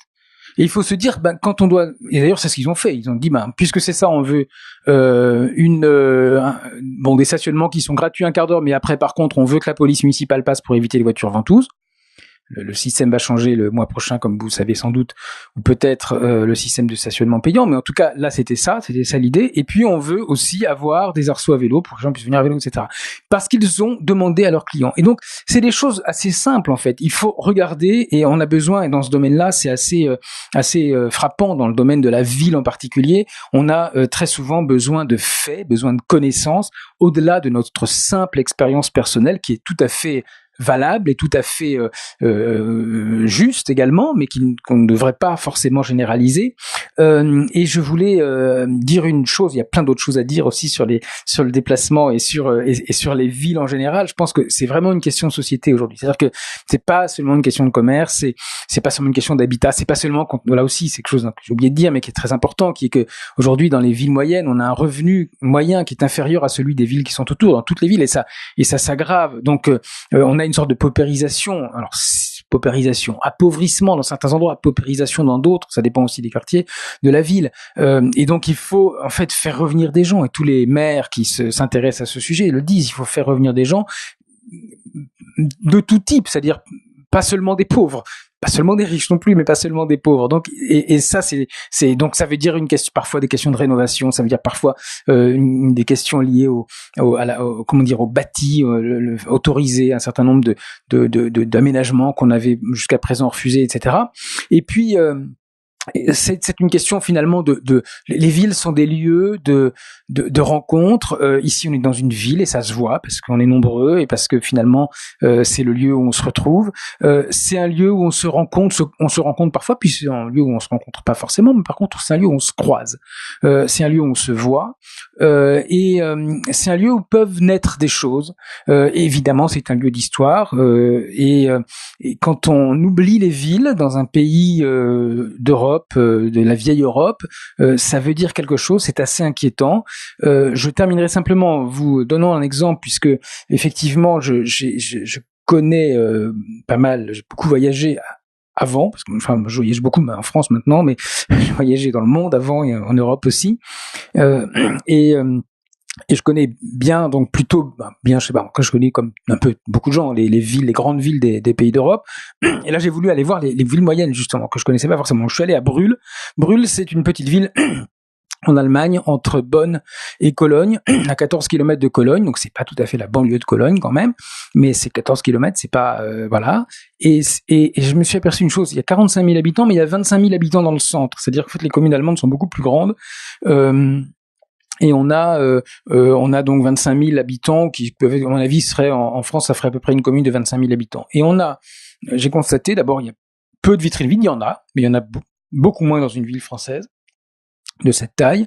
Il y a un plateau piétonnier très élargi, donc là, je ne dis pas qu'il faut tout piétoniser, mais par contre, ce qui est là, ça m'a semblé très intéressant, c'est que il y a une gradation quand on quitte ce plateau piétonnier, c'est-à-dire c'est les rues piétonnes en fait, on n'est pas tout de suite confronté à des boulevards très passants ou des espèces de demi-autoroutes avec des gens des voitures qui vont très vite, etc., avec très peu de trottoirs. Au contraire, il y a une sorte d'évolution. D'abord, on passe dans une zone 20, puis dans une zone 30, et puis dans un quartier dans lequel il y a des trottoirs, et puis les voitures roulent plus vite, et puis après seulement, on arrive à un endroit où il y a des boulevards très, très rapides, etc. Et ça m'a semblé intéressant parce que ça veut dire que au fond, dans une ville comme Brühl, il y a des gares aussi qui sont de chaque côté de la ville, qui sont tout à fait, c'est gentil, accessibles à pied, en particulier de plein pied, sans avoir. Donc c'est très simple avec une poussette, c'est très simple avec un fauteuil roulant, c'est très simple évidemment à vélo. Et il y a des arceaux à vélo dans tous les magasins aussi dans cette ville, et des vélos garés, des gens qui font une partie de leur course à vélo, hein, pas pour acheter les packs de lait, le congélateur et tout ça, non, mais pour acheter une puce de téléphone, par exemple. Pas forcément besoin de grosses voitures. Donc, et en fait, ce qui est frappant, c'est que il y a une sorte de gradation qui fait qu'en fait, on peut traverser la ville à pied. Et il y a une autre chose qui m'a frappé dans cette ville, c'est que tous les équipements sont donc l'équivalent de Pôle emploi, l'hôpital, le stade, le commissariat, la mairie, etc., etc. Tout ça, c'est en ville. Et ça m'a semblé, ça veut pas dire que l'Allemagne est un pays modèle pour tout, mais ça veut dire que, et on me l'a confirmé, après j'ai rencontré des urbanistes qui m'ont expliqué ça, qui m'ont dit en fait, finalement, on a une réflexion, c'est souvent au niveau des lenders d'ailleurs que ça se passe, sur cette question urbaine depuis longtemps, et on fait très attention à ça pour des raisons historiques diverses, parce que le pays est plus dense, parce que le pays a un rapport différent avec ses villes, avec l'histoire de ses villes elles-mêmes. En Italie, en Allemagne, les villes étaient depuis le XVIe siècle avaient des universités, par exemple. J'exagère un petit peu, mais il y a comme ça un attachement à la ville plus fort qu'en France, où on a parsemer le territoire de préfecture et de sous-préfecture à un moment, avec un rapport à la ville, comme il y avait la majorité de la population est restée rurale jusqu'à il y a moins de 100 ans.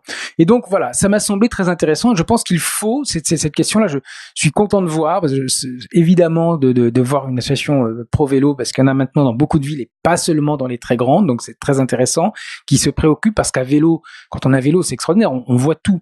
On peut traverser la ville très facilement, et puis on voit les endroits où il y a un problème, les endroits où il y en a pas, les endroits où on peut, où effectivement qui sont très routiers, les autres endroits qui ne le sont pas. Et ça me semble tout à fait significatif qu'à Montargis il y ait à la fois une association pro vélo et une association de citoyens. Je suis persuadé que la ville appartient à ses citadins, et que l'avenir de la ville passera nécessairement par ses citadins. Merci beaucoup. Oh.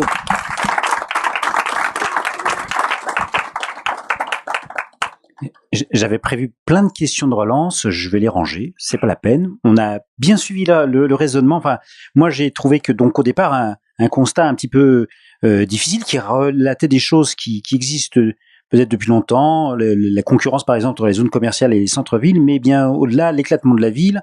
Et moi je note quelques petits points de choses qui ont été dites qui m'a un petit peu aiguisé la réflexion sur la question de d'abord l'accessibilité qui doit être posée quand on fait un aménagement, sur l'importance qui est donnée aux détails.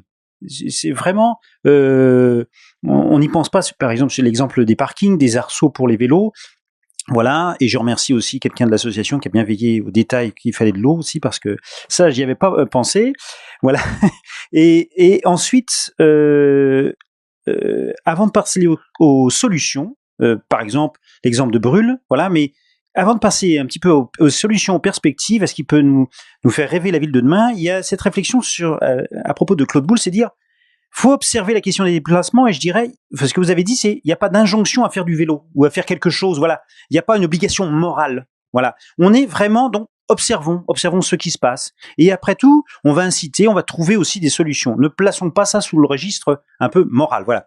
Alors maintenant, c'est un petit peu les réflexions que je retire de l'exposé que tu viens de faire, et bien je vais en donner la parole à la salle. Alors là, comme on voit qu'il y a beaucoup de monde, alors c'est avec ce micro avec celui-là, voilà.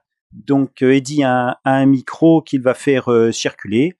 Je vous propose peut-être qu'on prenne 2-3 interventions, peut-être que ça permettra à Olivier Rasmont, là, qui vient de parler, d'organiser sa réponse, et puis il répondra aux questions, et dans la mesure où voilà. Et puis ça peut être tout simplement aussi un partage d'expérience, de témoignages, puisqu'on a tous aussi une expertise. Bonsoir, donc Iba Pruneau, maire adjointe à la ville de Chalette. Je me permets de prendre la parole en présence de Monsieur le maire Franck de Beaumont, qui est à mes côtés, et Céline Wattebled, directrice générale adjointe des services de la ville de Chalette. Aujourd'hui, donc, on tenait à vous remercier particulièrement l'association Vélov d'avoir organisé cette réunion qui nous semble plus qu'importante dans le contexte actuel, puisque aujourd'hui se pose la question de la régie publique ou non au niveau de l'agglomération. Donc, ma collègue et moi-même présidons, nous sommes à la commission des transports au niveau de l'agglomération, et autour de cette table, finalement, peu de choses se passent. Et ça, il faut le savoir au niveau de l'agglomération, puisque les différents échanges que nous avons avec les élus de l'agglomération restent, à notre sens, peu distincts au niveau de la population. C'est-à-dire que nous demandons certains moyens qui soient déployés pour la population chalettoise, mais au niveau de l'agglomération, en termes de transport commun. Et finalement, nos voix sont peu entendues. On a pu voir lors des dernières commissions que le tarif a pu augmenter au niveau des tarifs de transport en commun avec Amélis, malgré le chiffre d'affaires important de cette société. Et nous demandons que justement, à travers ce travail qui est fait pour l'écriture de cette régie publique ou non, ou DSP, qu'on puisse justement écouter la parole des habitants, et notamment des habitants de l'agglomération. Nous avons fait un travail très important au niveau de Chalette, en questionnant les habitants sur leurs besoins au quotidien. Donc, à travers les salariés chalettois, mais aussi les demandeurs d'emploi et les étudiants, ainsi que les scolaires.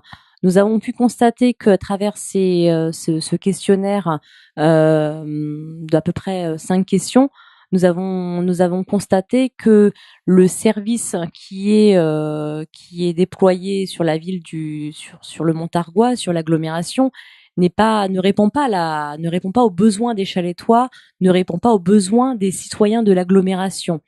On peut voir que les travailleurs, par exemple, ne peuvent pas prendre les transports en commun pour aller travailler, pour se rendre à leur lieu de travail. Ce qui est problématique si on porte une politique de développement durable avec l'agenda 21 de l'agglomération, mais aussi des différentes villes qui se sont engagées pour l'agenda 21. Les salariés, très clairement, aujourd'hui, avec leurs horaires de travail, la flexibilité des entreprises, on peut parler par exemple d'une Shinson, une grande entreprise à Chalette. Les salariés ne peuvent pas se permettre de prendre les transports en commun aujourd'hui.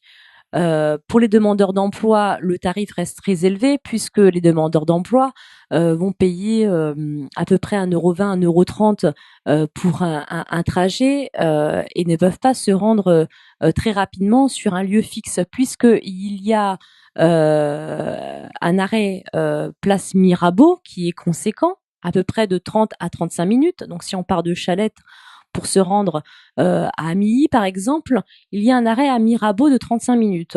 puis ensuite de nouveau un bus pour se rendre au lieu fixe.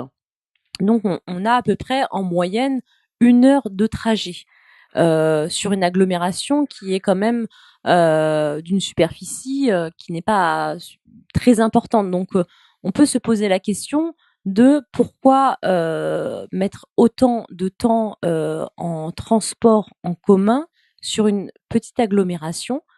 On reprend aussi donc ce qui a été constaté auprès des habitants, c'est au niveau de l'hôpital et puis du centre municipal de santé de la ville de Chalette. Donc un centre municipal de santé qui a été créé il y a quelques mois. On peut se poser la question que les Chalettois ne peuvent pas se rendre rapidement, voire directement chez un médecin traitant dans de bonnes conditions, c'est-à-dire que en partant par exemple d'un quartier tel que le Lancy, pour arriver au bourg de Chalette, va devoir s'arrêter à place Mirabeau-Montargis, attendre une demi-heure pour prendre une nouvelle ligne, pour se rendre chez le médecin. Donc il va prendre à peu près 1 heure et demie de trajet pour se rendre chez le médecin. On se pose des questions. Et pour l'hôpital, c'est pareil. Le dimanche, il n'y a pas d'accès à l'hôpital d'Amilly. Or, on le sait très bien que les visiteurs ont besoin de se rendre sur ce lieu qui est très important, mais non seulement les visiteurs, mais aussi les patients. Puisque, je prends l'exemple, par exemple, alors oui, en effet, il y a aussi les agents qui pourraient, donc je rappelle les salariés qui pourraient se rendre au travail par le biais du bus, si on respecte les engagements de l'agenda 21, de l'agglomération et des villes de l'agglomération. On a aussi les malades qui me posent question. Comment un malade, par exemple habitant de Montargis, peut se rendre à l'hôpital un dimanche avec, par exemple, un nourrisson de 2 mois ou de 3 mois. Je vous donne l'exemple puisque j'ai malheureusement accompagné une personne dernièrement dans ce cas de figure. Donc une maman qui s'est retrouvée avec un enfant de 2 mois un dimanche matin à devoir l'emmener à l'hôpital d'Amilly à pied. Ça, c'est scandaleux. Et une fois que la consultation est faite à l'hôpital d'Amilly, il faut passer à la pharmacie de garde qui se trouve dans une ville voisine. Donc ça aussi, ça pose question en termes de transport en commun et de service public à la population. Aujourd'hui, on se pose la question, quel est le service public qui est dirigé normalement pour la population? Voilà, c'est pour moi un exemple très concret pour l'hôpital d'Amilly. Qu'est-ce que l'agglomération, les élus de l'agglomération font pour rendre ce service public accessible? Aujourd'hui, il faut savoir que il y a des décisions qui vont être prises, et notamment au mois de janvier, sur un cahier des charges fait par l'agglomération. S'ils souhaitent respecter leurs engagements pris auprès des citoyens, puisqu'ils ont été élus pour ces raisons, voilà quelles dispositions ils vont prendre sur ce réseau en étoile qui date de 50 ans. Et effectivement, je crois que Olivier Rasmond l'a montré aussi qu'il faut repenser la ville, et je pense que effectivement, alors vous faites les préoccupations. On sait que la mairie de Chalette a lancé depuis un certain temps là des concertations sur ces questions-là. On va prendre plusieurs interventions sur des lieux différents, sur des problématiques différentes, voilà, pour partager, voilà. Et puis Olivier Rasmond pourra peut-être pas réagir sur tout, parce que comme il l'a dit, il habite pas à Montargis, mais il est là aussi pour écouter. Il est très Oui, vous n'habitez pas à Montargis et donc vous n'avez pas voilà, un avis, mais par contre vous êtes intéressé par toutes ces questions-là.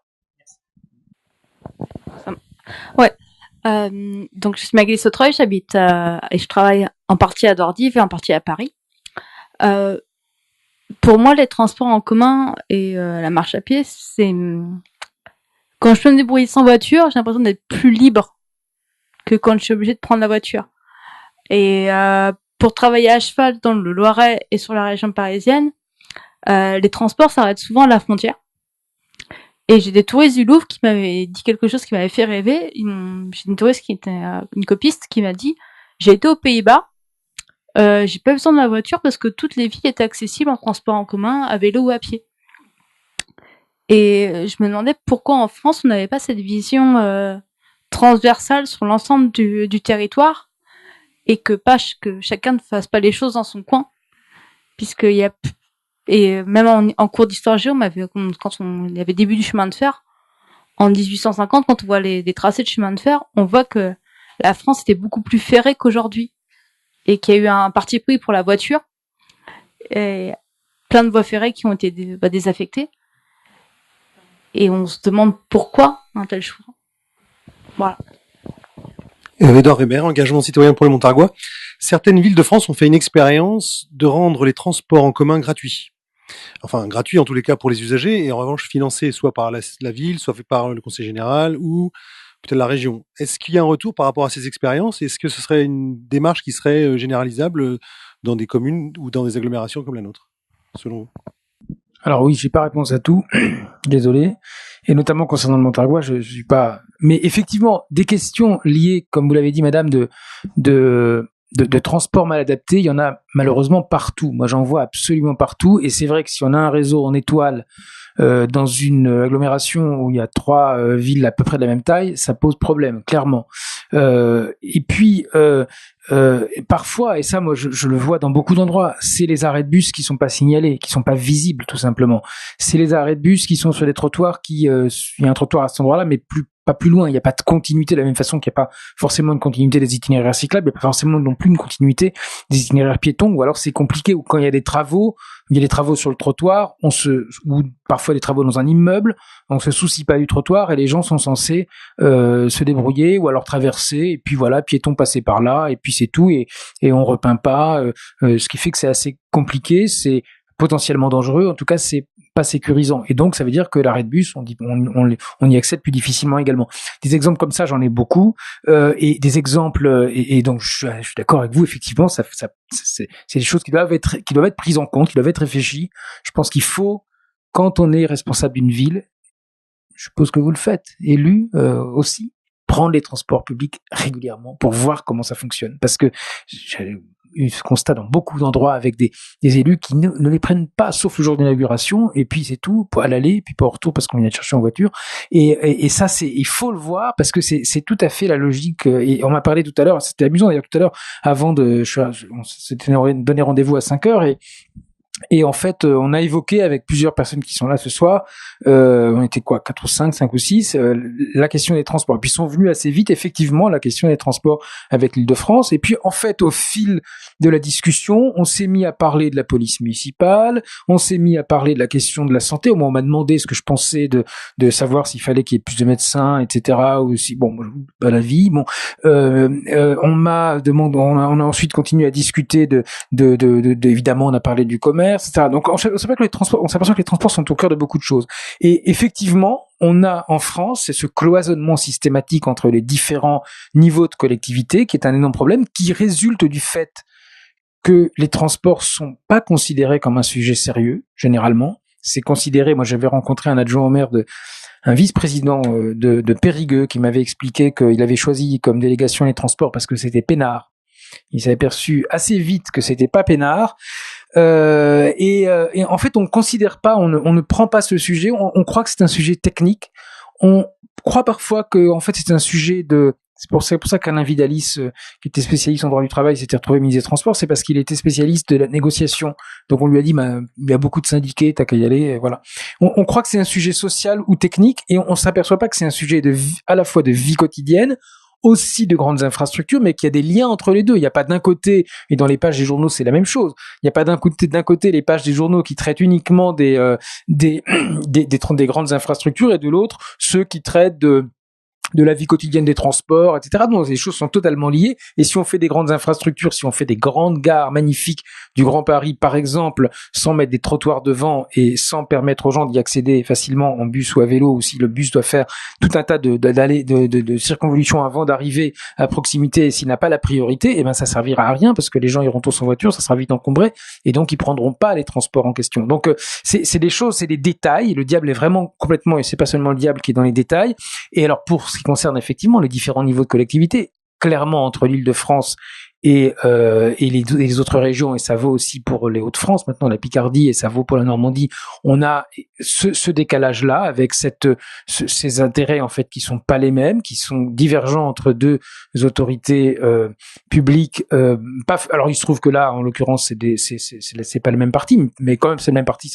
En Picardie, c'est la même chose, hein, donc ça pose le même problème. Et puis et c'est vrai, et vous le savez très bien aussi, et c'est ce qu'on m'a expliqué tout à l'heure, entre la région et le département, avec les cars départementaux qui sont passés à la région et avec qui ont donc cette espèce d'incompréhension qui fait que c'est gratuit, et on y vient en transport gratuit pour les collégiens quand ils sont dans les cars ex-départementaux désormais régionaux, mais pas dans les cars de l'agglomération et dans les bus de l'agglomération. Donc une incompréhension de la part du voyageur tout simplement, qui lui-même, pas plus que tout le monde, ne fait vraiment attention au transport. On a une exigence vis-à-vis des transports, tous les transports, c'est-à-dire qu'on veut sa place de parking, on veut que le train arrive à l'heure, on veut, etc. Ça peut sembler tout à fait logique, mais on ne doit jamais oublier que tout ça, c'est aussi des grandes infrastructures, tout ça, c'est des décisions à un moment, ou des non-décisions d'ailleurs, que c'est, si les lignes de train, il y en a moins qu'avant, c'est aussi parce qu'on les a pas entretenues, qu'effectivement, comme vous l'avez dit, on a pensé, et je connais beaucoup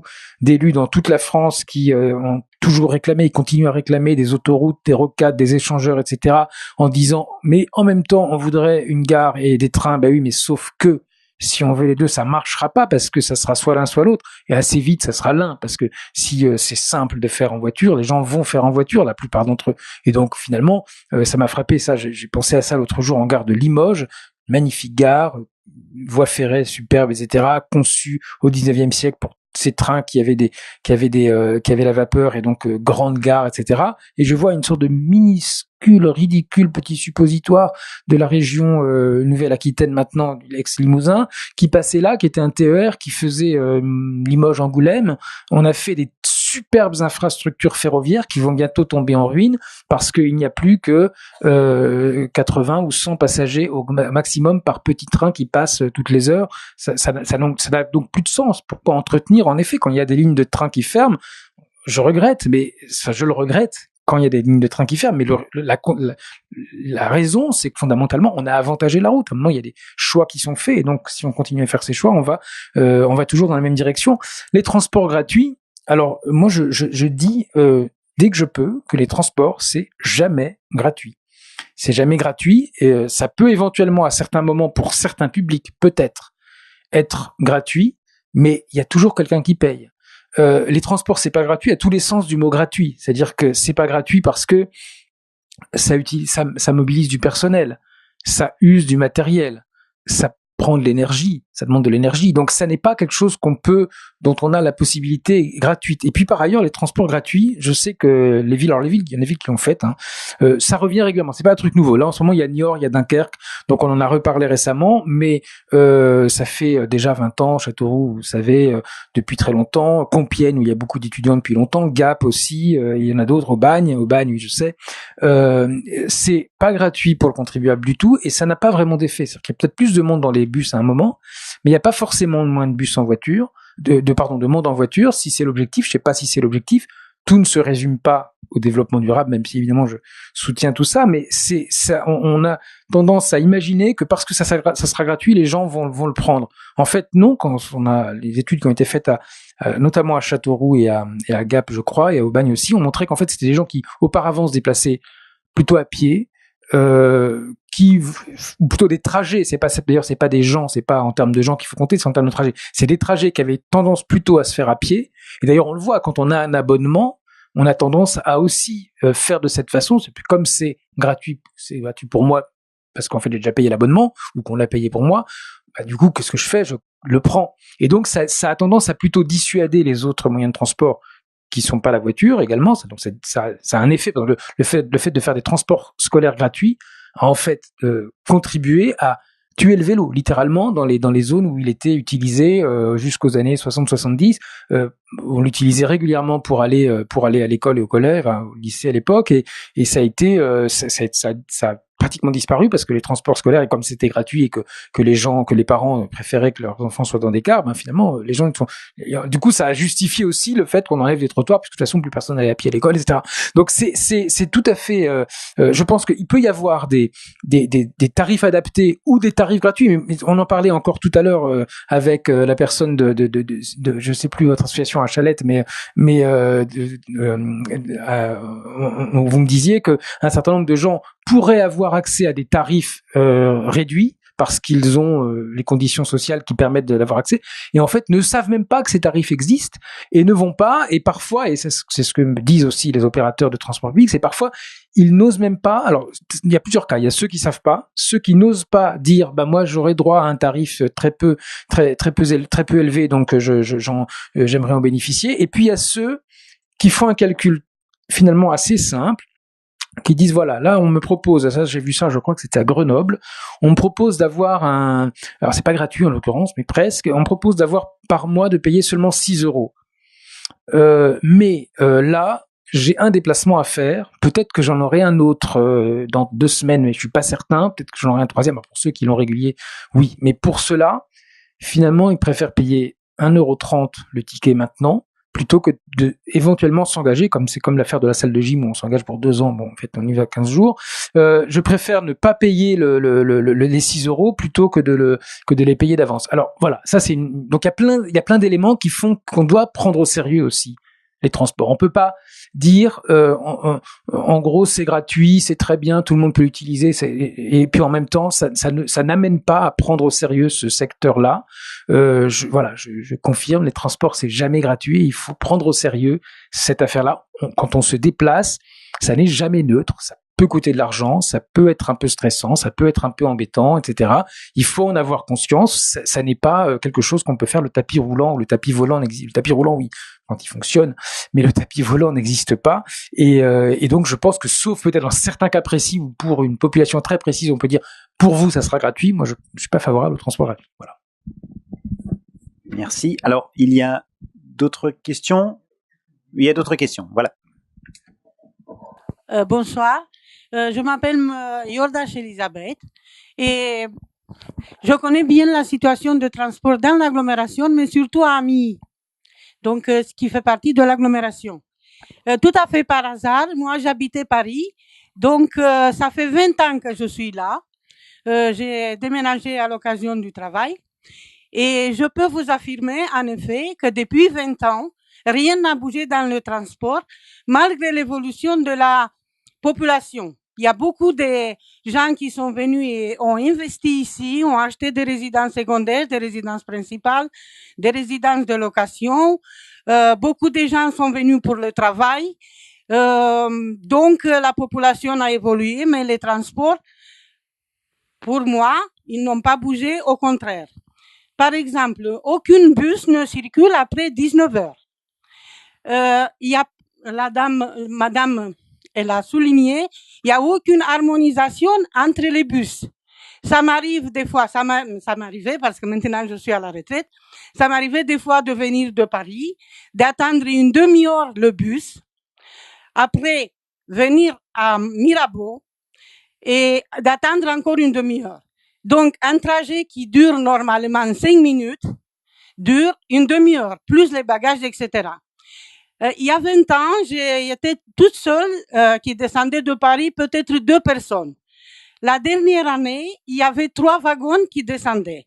Donc, le monde a évolué et les gens ils sont obligés de se déplacer pour le travail. Quoi qu'il en soit, Montargis, pour moi, je le vois comme Parisienne et Montargis, c'est une ville enclavée. Et ça, c'est volontairement par les élus. J'ai discuté avec les élus. Au départ, je me suis dit peut-être ils ne s'aperçoivent pas, etc. Parce que tout le monde ici a peur des Parisiens, d'être envahis par les Parisiens. Mais de toute façon, ils sont envahis. Et ils sont bien contents quand les Parisiens viennent ici investir, consommer, etc. Mais jamais ils ne pensent à leurs besoins. Donc, je pense que le problème principal de Montargis, c'est la gare. Parce que la gare et les transports peuvent être la base d'un développement économique. Parce que c'est impossible de se déplacer à Paris par la voiture. On a tout essayé. Il y a des gens qui travaillent sur Paris, de plus en plus, beaucoup d'artisans, et ils sont obligés de partir à 4h30 ou 5h. Pourquoi? Parce que les trains sont trop chers. Et j'arrive au prix. Tout le monde sait, mais je ne sais pas si vous le savez, qu'il y a une carte Navigo qui s'appelle à Paris et qui coûte 75 €, maintenant 73 €, jusqu'à soupe. Donc, cet abonnement, c'est mensuel, donc par mois, 73 par mois, certainement que vous êtes au courant. Et que de soupe jusqu'à Montargis, sont 20 km. Et que les élus ici auraient pu négocier avec Madame Valérie Pécresse, qui est la présidente de la région parisienne, de prolonger cette carte de Navigo. Beaucoup de villes l'ont fait, même plus loin de 20 km. Même si le Navigo, ça coûte plus cher. Disons 100 € au lieu de 75, je pense que tout le monde aurait été content. Parce que le comble, c'est que tous les heures, il y a un train qui vient de Paris à Montargis. Donc le train, il vient à Montargis, il s'arrête à Montargis, mais le Navigo s'arrête à Soupe. Donc, deuxième, la gare, elle n'est pas adaptée ni aux handicapés, ni aux personnes âgées, ni aux personnes... je ne sais pas, il y a beaucoup de personnes qui viennent et qui ne peuvent pas avoir accès. Donc, pour moi, la gare, en plus, il n'y a pas de sécurité, il n'y a personne. Quand on y va, c'est assez sinistre. Elle est sale. Donc, pour moi, c'est un investissement prioritaire. Ensuite, les bus ne desservent pas, je souligne, que les bus ne desservent jamais des équipements indispensables pour le service public. Madame, elle a cité l'hôpital. Même si on a une voiture, si quelqu'un qui conduit la voiture tombe malade, sa femme, elle doit passer par Mirabeau et pour aller à l'hôpital. Donc, ça fait 2 heures de trajet aller, 2 heures de retour, à peu près une demi-journée. Donc, l'hôpital, pour moi, c'est vraiment très important, surtout que l'hôpital, il est à Ami. Mais pour aller d'Ami à l'hôpital, il faut passer par Montargis, etc. La piscine, elle n'est pas desservie. Même en partant d'Ami, oui. Ah oui, bien sûr, il faut passer par Mirabeau. Deuxième, la piscine, par exemple. Pour moi, la piscine, c'est un équipement qui est très, très important pour tout le monde. On parle toujours de la santé, etc., le développement, l'entretien. Mais il n'y a pas de bus pour aller à la piscine. Ou si on n'a pas de voiture, on ne peut pas. Donc, tout est conçu, vous avez bien souligné, je suis d'accord, tout est conçu ici pour la voiture, pour ceux qui ont la voiture. Concernant la gare, pour moi, j'ai beaucoup voyagé, même dans toute l'Europe. Moi, je pense que Montargis, c'est la seule gare où les bus n'y vont pas. Et pourquoi? Moi, je croyais qu'ils ne se rendent pas compte. Et c'est très facile que les bus arrivent. Ça suffit un détour de quelques minutes, par exemple, pour le bus. Non. Il y a un seul bus qui va à la gare. Il est derrière. Et ça, c'est pour protéger les intérêts des taxis. Moi, bien sûr que j'ai essayé de sensibiliser tous les élus, etc. Et il y a un élu, je ne le citerai pas, bien sûr, qui m'a dit, c'est pour protéger les intérêts des taxis. Mais c'est pas le même segment. Parce que ceux qui prennent les taxis sont pas les mêmes. Et j'ai vu des gens, des stagiaires, des jeunes, etc., avec les bagages qui circulent à pied, qui viennent à la gare. Donc pour moi, ça c'est le premier. Et je n'ai jamais vu en ville où les bus sont interdits de gare. Surtout que cette gare-là dessert tout l'est de Loiret pour aller à Paris. Et donc, Je ne sais pas, est-ce que quelqu'un peut me dire qui est responsable de transport à l'agglomération? Est-ce qu'il y a une élue qui est responsable de transport? Monsieur Schuller, et je finis avec ça, un peu d'humour. Le bus de Amilly 3, il passe à Amilly et il passe dans la zone industrielle pour contourner, mais il ne s'arrête pas à la zone industrielle. Donc, moi, j'ai travaillé 15 ans là-bas et j'ai vu beaucoup de femmes, comme la dame dit avec le travail flexible, qui sont appuyées, ils venaient la nuit, appuyés. Le matin, beaucoup d'étudiants. Et ils ne s'arrêtent pas parce qu'une étude a dit que c'est pas nécessaire, tout le monde a la voiture, etc. Mais le problème, c'est, s'il n'y a pas de bus, les gens se débrouillent, etc. J'ai fini. Merci.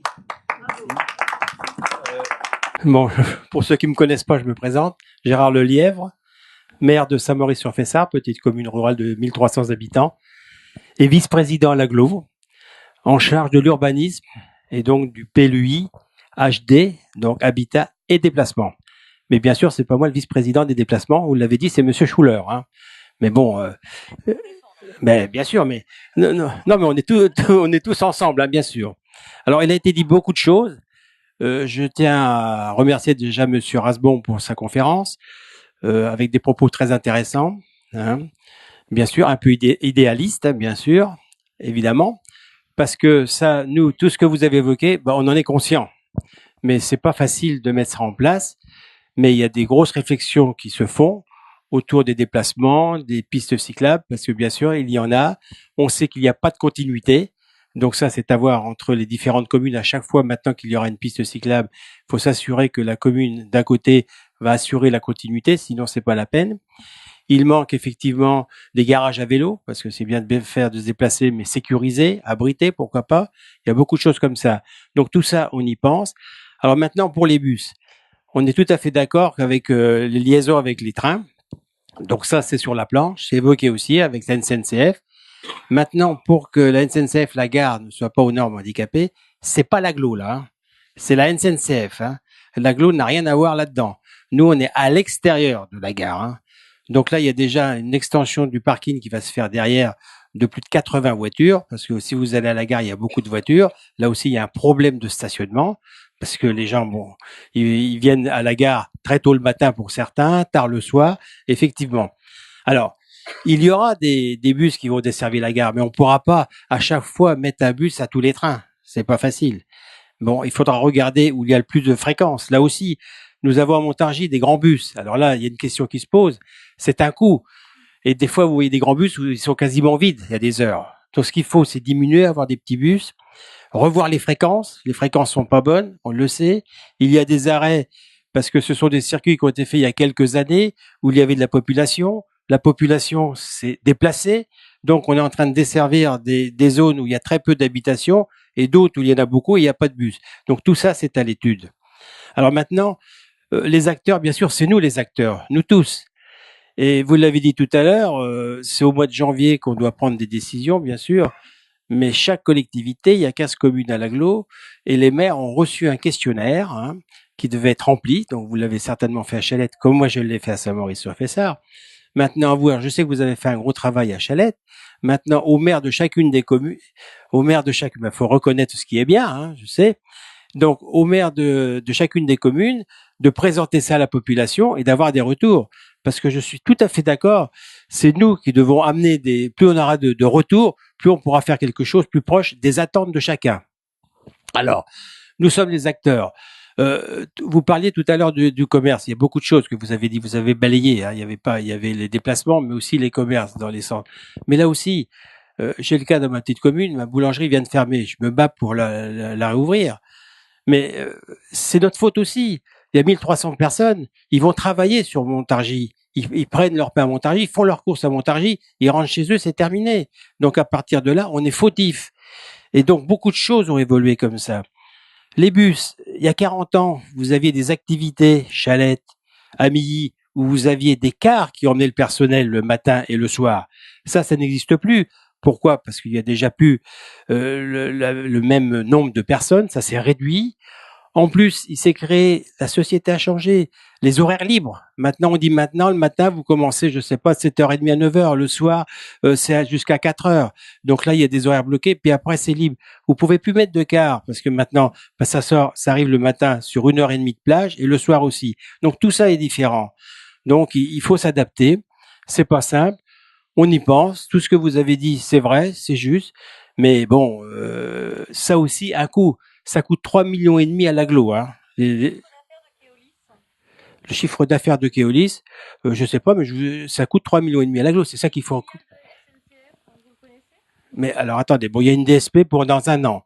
Donc, ça va être Quand vous parlez de démocratie participative, que l'ensemble quand même des citoyens soient informés quand même que d'affaires de ces grands groupes. Mais bien sûr. L'agglomération facilite quand même les tâches. Bon, alors il y a une DSP qui va être lancée. Maintenant, il y a de la concurrence. La régie, elle n'a pas été. On va en discuter. On en parle de tout ça. Ce n'est pas du tout voté. C'est pour fin 2018. Vous ne pouvez pas parler de DSP si ce n'est pas voté. Ça revient pareil. C'est un service public. On peut le changer. Après, ça peut être privé. Et oui, ça peut. Ça, oui, mais alors ça c'est très compliqué. On en discutera, mais c'est très très compliqué. Alors même dans les DSP, maintenant, tout à fait. Donc maintenant, il y a de la. Je suis pas au transport, hein. Alors je participe. Je vous l'ai dit. Non, on m'a demandé, j'ai reçu et j'ai voulu venir. J'ai voulu justement entendre et j'ai entendu de bonnes choses. C'est très intéressant. C'est pour ça que j'ai voulu venir. Ouais. Bon, il n'y a pas beaucoup d'élus ce soir. Mais oui, mais je sais qu'il est. Alors, s'il vous plaît, est-ce que monsieur Lelièvre peut finir? Oui, monsieur Lelièvre, terminez, s'il vous plaît. Je vais quand même terminer une chose. Terminez. Donc, on est dans le. Oui, donc après, je vais pas monopoliser le micro. On est dans un PLUI HD. Donc, on a fait le diagnostic. Il y a eu des réunions publiques dans 4-5 communes. Maintenant, on est au PADD. Et au PADD, c'est-à-dire pas plus tard depuis il y a 2 semaines. Expliquez les acronymes, pardon, parce que là... projet d'aménagement, développement... Plan local d'urbanisme intercommunal. Pardon, alors, PLUI HD, plan local d'urbanisme, PLU intercommunal et habitat déplacement. Et le PADD, c'est le projet d'aménagement développement durable. Donc on a fait, c'est dans l'UI ça. Donc on a fait le diagnostic pendant plus d'1 an. Il y a eu des réunions publiques et là on a fait le PADD qui n'est pas validé, qu'on l'a présenté dans 5 réunions dans différentes communes. Et au plus, donc il y avait de la publicité et au plus on a oscillé entre 6 participants à 22. Hein, je peux vous le dire. À Montargis, il y en a eu 6. Saint-Maurice, on a commencé par Saint-Maurice, peut-être de la chance, il y en a eu 22 ou 23, là un peu plus. Alors vous voyez aussi que les gens ne sont pas beaucoup mobilisés, hein, et pourtant on a fait de la publicité. Donc là aussi, on attend, c'est ce que je dis, c'est nous les acteurs, c'est nous tous, hein, parce que bien sûr on voit des choses, mais on voit pas tout. Et tout ce que vous avez évoqué, on l'a constaté, pour les transports, les liaisons, des fois de Chalette pour aller je ne sais où, faut 1h30, vous l'avez, parce qu'il faut s'arrêter, c'est inadmissible ça. Donc après on prend plus le bus, mais bien sûr qu'on est d'accord. Il y a beaucoup de choses qui vont pas. Donc je m'arrête là, hein, voilà. Bonsoir, Maxime d'Aubigny. Donc j'habite à Villemandeur depuis 3 mois. Villemandeur, c'est une petite ville juste à l'ouest de Montargis, hein. Et je travaille à Gien, qui est à 40 km au sud. Alors j'ai habité pendant 15 ans à Lyon et là-bas j'avais pris le goût au vélo. Sachant que j'habitais dans un quartier qui était relativement mal desservi par les transports en commun, qui était très voiture quoi, et bon ça me permettait d'aller beaucoup plus vite en fait à vélo qu'en voiture. Donc j'avais pris le goût au vélo à ce moment-là. Je sais pas si oui. Donc j'ai gardé un peu la volonté en tout cas de poursuivre mes déplacements en vélo ici. Donc pour aller à Gien, évidemment, en vélo, ça fait un peu loin, 40 km. Par contre, il y a la possibilité, évidemment, d'aller à la gare en vélo de Villemandeur, j'en ai pour un quart d'heure, et ensuite de prendre un train pour aller à Gien. Voilà. Sauf que, comme disait Lano tout à l'heure, la gare SNCF de Montargis est très mal desservie. Pour aller à Gien, il y a un train le matin, et puis un train le soir pour rentrer. Voilà. Donc faut quand même être assez motivé. Pour être honnête, je le fais pas tous les jours, hein. Malheureusement, je suis contraint de prendre ma voiture pas mal de fois dans la semaine. Le problème de ça, en fait, c'est qu'on rentre un peu dans un cercle vicieux, parce que du coup, les horaires de train ne sont plus adaptés aux utilisateurs. Donc du coup, la SNCF dit, bah regardez, j'ai plus personne dans mes trains, donc je vais réduire les fréquences. donc on réduit les fréquences, donc il y a encore moins de gens qui le prennent, et ainsi de suite. Voilà, donc du coup ma question c'est comment peut-on influencer les décideurs locaux, que ce soit élus locaux ou SNCF ou responsables de transport, etc., pour montrer quand même qu'il y a des gens qui sont intéressés pour ça, et que si l'offre était meilleure en termes que ce soit de transport SNCF, de bus ou d'aménagement cyclable, etc. Oui, voilà. Enfin, comment faire en fait pour influencer les décideurs de manière à ce que, on rentre dans un cercle un cercle vertueux, au contraire, qu'on augmente les fréquences de train, que les gens du coup prennent plus le train, prennent leur vélo parce qu'il y a plus d'aménagement cyclable adapté, etc., etc.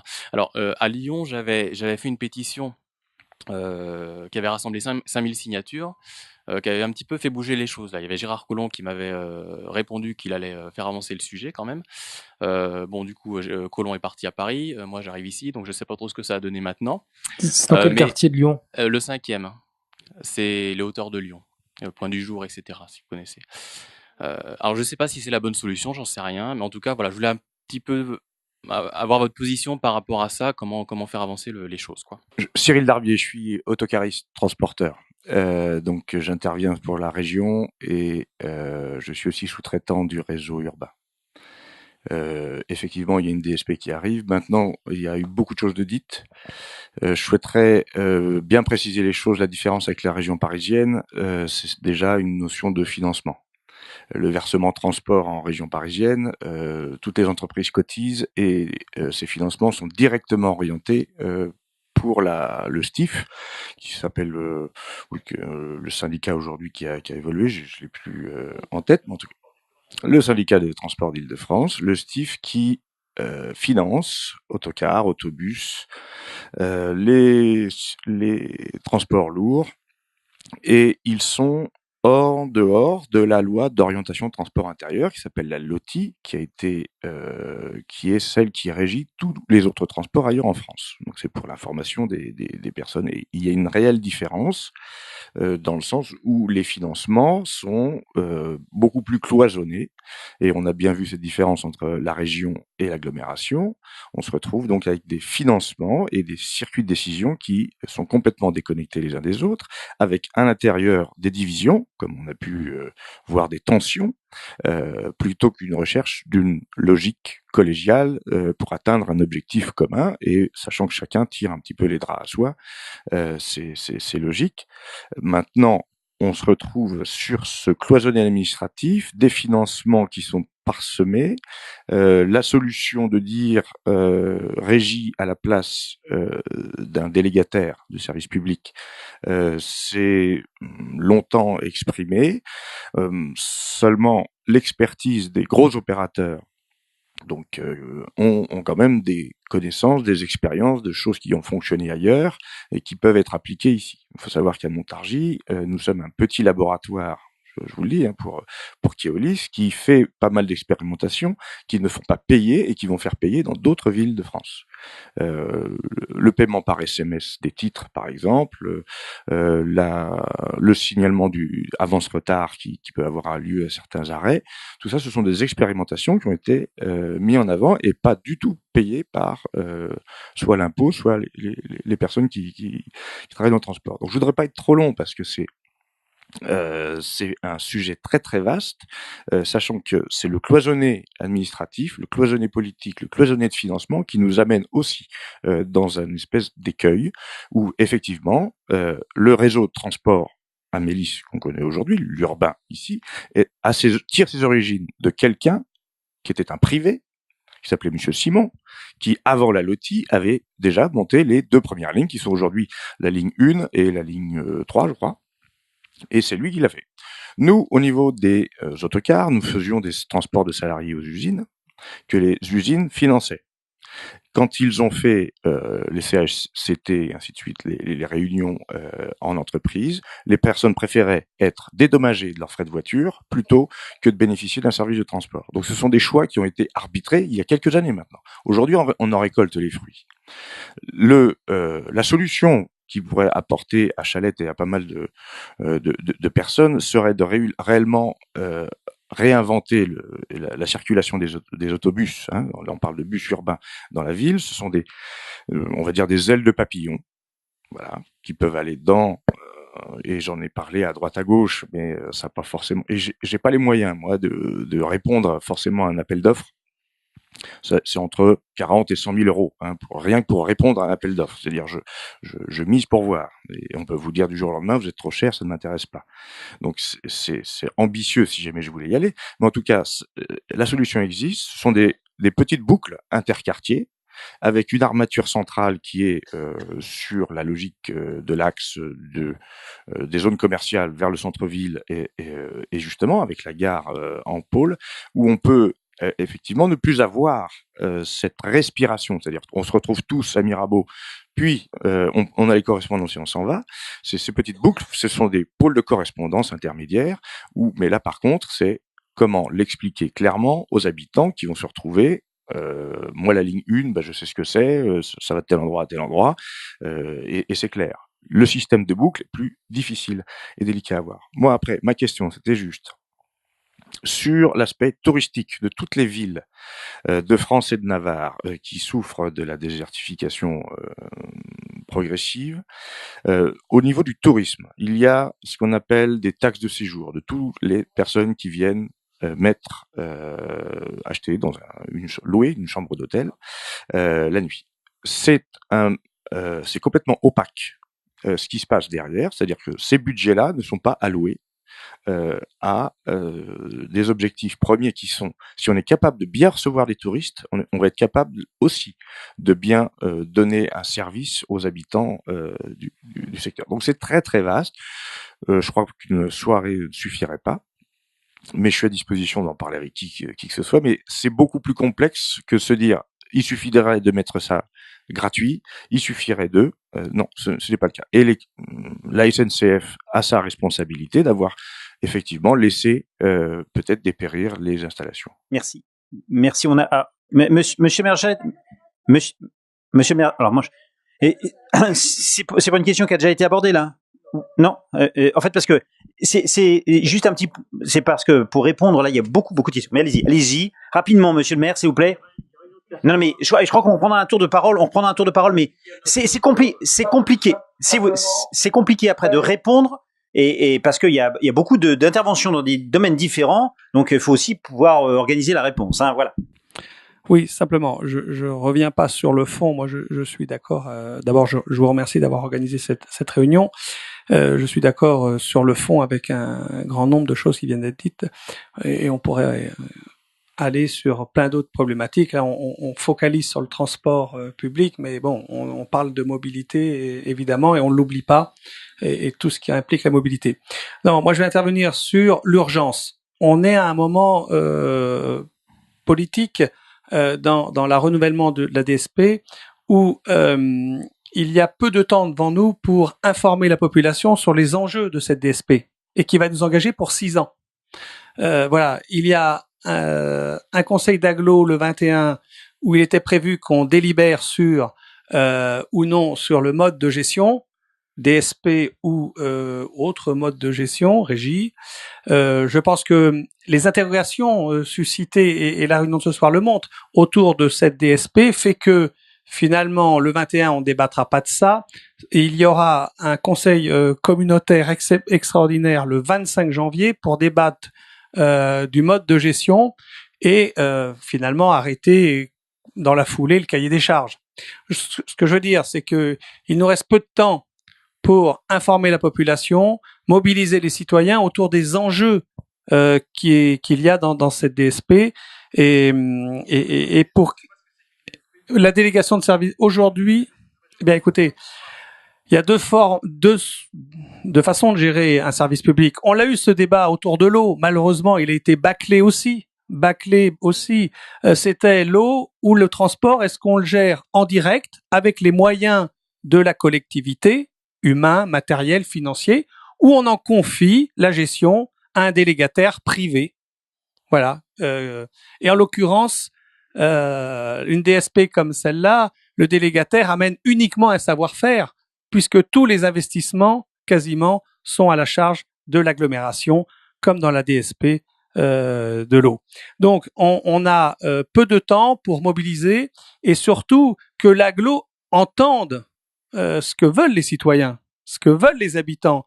C'est le sens aussi, c'est la raison pour laquelle on a lancé ces assises, pour écouter non seulement les usagers actuels des bus, mais disons-le, 70% des usagers des bus, c'est un public captif. Les scolaires, les gens qui n'ont pas d'autres solutions.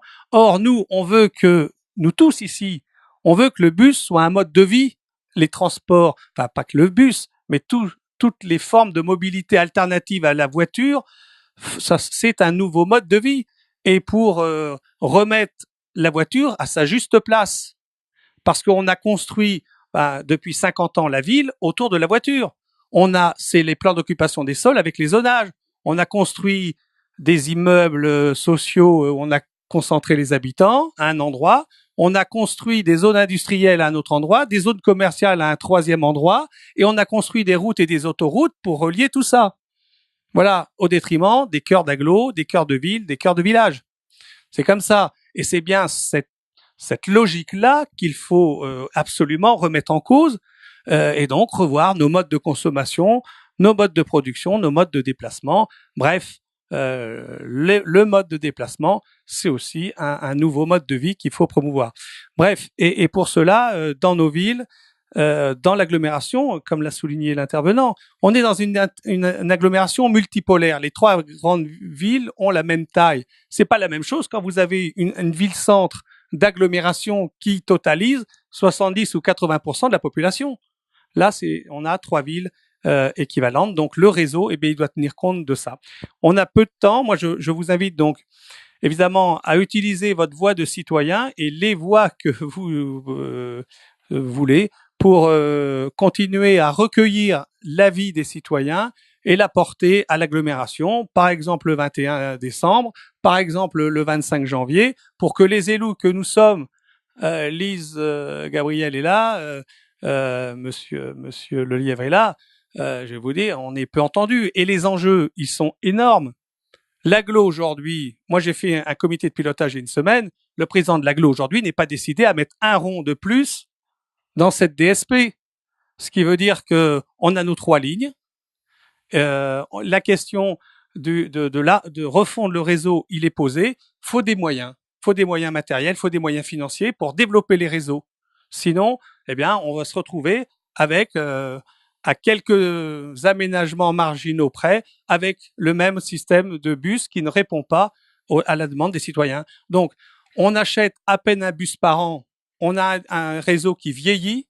On a 8 bus, qu'il n'y a plus qu'à Montargis où ça roule. Rappelez-vous, c'était un peu comme à l'époque où on achetait les bus de la RATP. Hein. Donc, il y a besoin d'investir au moins dans 2 ou 3 bus par an pendant 5 ou 6 ans pour assurer le renouvellement et avoir un réseau moderne avec des bus qui correspondent aussi à l'ensemble des besoins. On n'a pas besoin que des grands bus, on a besoin de petits bus aussi qui répondent à la demande. Et on a besoin, si on veut développer l'usage des transports et tous les usages autour du transport collectif, on a besoin de mettre des moyens. C'est 5, 6, 700 000 euros qu'il faut remettre dans le pot. Et je pense que l'agglo a les moyens de le faire. Ce sont une question de choix politique. Et sans compter tout l'argent qu'il faut investir à côté pour mettre aux normes et rendre accessibles aux handicapés tous les lieux de transport en commun. Sur la gratuité, moi, j'ai un avis assez différent de l'intervenant. Je pense que la question de la gratuité, il faut la présenter au global. Voilà, il y a les coûts directs et il y a les coûts indirects. Voilà, la gratuité, ça a un coût parce qu'à un moment donné, rien n'est gratuit, ça coûte. Acheter des bus, payer des chauffeurs, faire des aménagements, ça coûte. Mais lorsqu'on doit construire des parkings en centre-ville, ça coûte aussi. Lorsqu'on doit aménager des parkings aériens ou souterrains, ça coûte. Des voiries, ça coûte. La pollution, ça coûte beaucoup plus. Donc, c'est des choix politiques. Et je pense aussi qu'on peut séréniser à un moment donné l'accès au bus.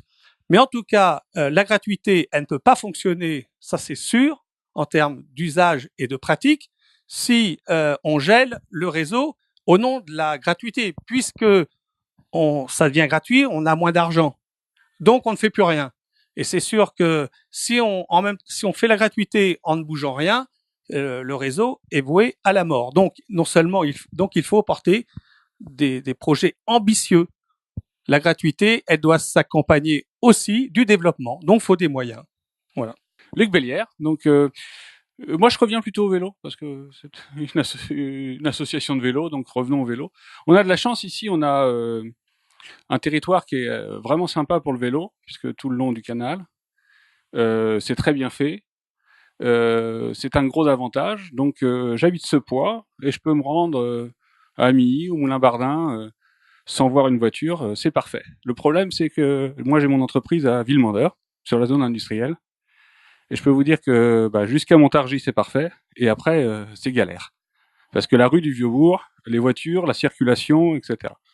Alors, de temps en temps, je bifurque un petit peu. Je vais plus par Durzy. Et puis, je prends les pistes cyclables de Villemandeur. Ah, si. Alors, voilà. Alors, il y en a. Enfin, on peut pas vraiment appeler ça des pistes cyclables.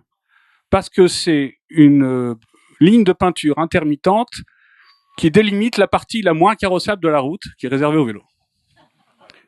Et qui est donc très dangereuse. Donc je roule en dehors de la piste cyclable, bien sûr. Voilà, donc c'est bien de vouloir faire des choses, mais faut vraiment les faire, quoi. Faut pas les faire à moitié. Alors bonjour, Marc Monchon. Non, mais il n'y aura pas de réponse. Je répondais à Monsieur Beaumont. La gratuité des transports, oui, ça a un coût. Et la gratuité des transports, c'est des contrôleurs en moins. C'est des chauffeurs qui ne se font plus agresser parce qu'ils doivent faire du contrôle en même temps qu'ils font la montée de bus. Et ils sont uniquement axés sur la conduite des bus. Donc la gratuité, on y gagne en coût d'accident du travail, en coût de contrôle et en coût de billetterie. Parce que la billetterie coûte extrêmement cher. Donc la gratuité du transport, c'est un gain pour tous. Et ce qui permet d'investir en humain, ce qui permet d'investir en moyens matériels. Merci, oui. Je suis désolé, je suis dans l'incapacité absolue de répondre à tout. Et tant mieux. Parce que ça veut dire que le débat a commencé. Ça veut dire, et je suis ravi d'être un prétexte, je suis ravi que, plutôt que la réunion que vous avez organisée conjointement soit un prétexte pour qu'il y ait ces discussions, parce que très franchement, je suis pas compétent pour tout. L'autocariste, dont j'ai oublié le nom, a dit des choses tout à fait passionnantes, différentes personnes aussi, les élus aussi. Bon, 2-3 choses quand même que j'ai notées et qui me semblent intéressantes. Alors, il y a d'autres gares, il y a d'autres villes comme ça où la gare n'est pas desservie par les bus. Alors là, j'ai compris qu'il passait derrière quand même, il n'était pas devant. Effectivement, quand je suis passé devant, là, j'ai pas vu de bus, c'est vrai. C'était le cas à Dole, dans le Jura, jusqu'à il y a pas quelques années, il y avait pas les bus n'avaient pas à la gare. Et c'est le cas à Clermont-Ferrand, il y a des bus, mais il n'y a pas le tram, il y a le tram, mais il va pas jusqu'à la gare. Une chose qui va peut-être vous faire plaisir. C'est un amendement ou une discussion, je sais pas comment, une contribution qui a été faite par le Parti communiste aux assises de la mobilité qui sont en train de se dérouler, dont la conclusion sera annoncée demain, puisque ça se déroule donc la journée à Paris. Et à cette occasion-là, le Parti communiste, le groupe communiste à l'Assemblée nationale, donc Henri Wulfranc, qui est député de Seine-Maritime, a fait la proposition suivante, qui est en fait de proposer des taxes. Pas étonnant, mais des taxes qui m'ont semblé, pour certaines en tout cas, intéressantes, et une qui est de déplafonner le versement transport. Le versement transport, c'est, vous l'avez dit un petit peu, mais c'est cet impôt que payent les employeurs, qui est assis sur le nombre de salariés et qui ensuite est fléché pour les transports publics. Et aujourd'hui, il est plafonné, donc l'idée c'est de le déplafonner, de permettre à certaines collectivités, soit région, soit département, soit plutôt région en l'occurrence, ou agglo, de l'augmenter davantage. Et puis il y a une chose qui me semble très intéressante, c'est défendu par Jacques Baudrier, qui est conseiller de Paris du Parti communiste, qui avait défendu ça d'ailleurs il y a quelques années, donc à Île-de-France Mobilité, qui est donc le syndicat des transports d'Île-de-France, et ça avait été adopté à l'unanimité par le syndicat des transports d'Île-de-France, donc c'est une idée qui est venue du PC, mais qui a été adoptée à l'unanimité, qui est de taxer les parkings d'hypermarchés pour flécher ensuite cet argent pour les transports publics. Ils l'ont fait en Île-de-France, et ils proposent de le faire au niveau national. Et là, je suis très content de voir ça. enfin on fait le lien entre la question de l'étalement urbain et la question de la mobilité. Et l'idée, c'est l'argumentaire qui est publié, je l'ai mis sur mon compte Twitter aujourd'hui, mais qui est annoncé par Henri Villefranc, c'est de dire aujourd'hui on a beaucoup de discours dans le cadre des assises de la mobilité, où la priorité au transport du quotidien qui a été énoncée par le président de la République, la mise des transports, qui le répète régulièrement, etc. Mais il y a finalement peu de fléchage d'argent et des discours sans argent, on n'y arrive pas. Et ils disent là, on a la possibilité de faire les deux et de prendre des sous clairement et de dire il y a des activités qui ont sans doute une pertinence, mais qui ont également des nuisances très importantes, eh bien, on les taxe davantage et on avantage la mobilité. Alors, ils appellent ça la mobilité durable. Bon, effectivement, je suis pas très slogan, mais enfin, c'est un peu ça. L'idée, c'est vraiment les transports publics et le vélo. Et évidemment, après, ça suffit pas de mettre de l'argent, mais sans argent, c'est un peu compliqué.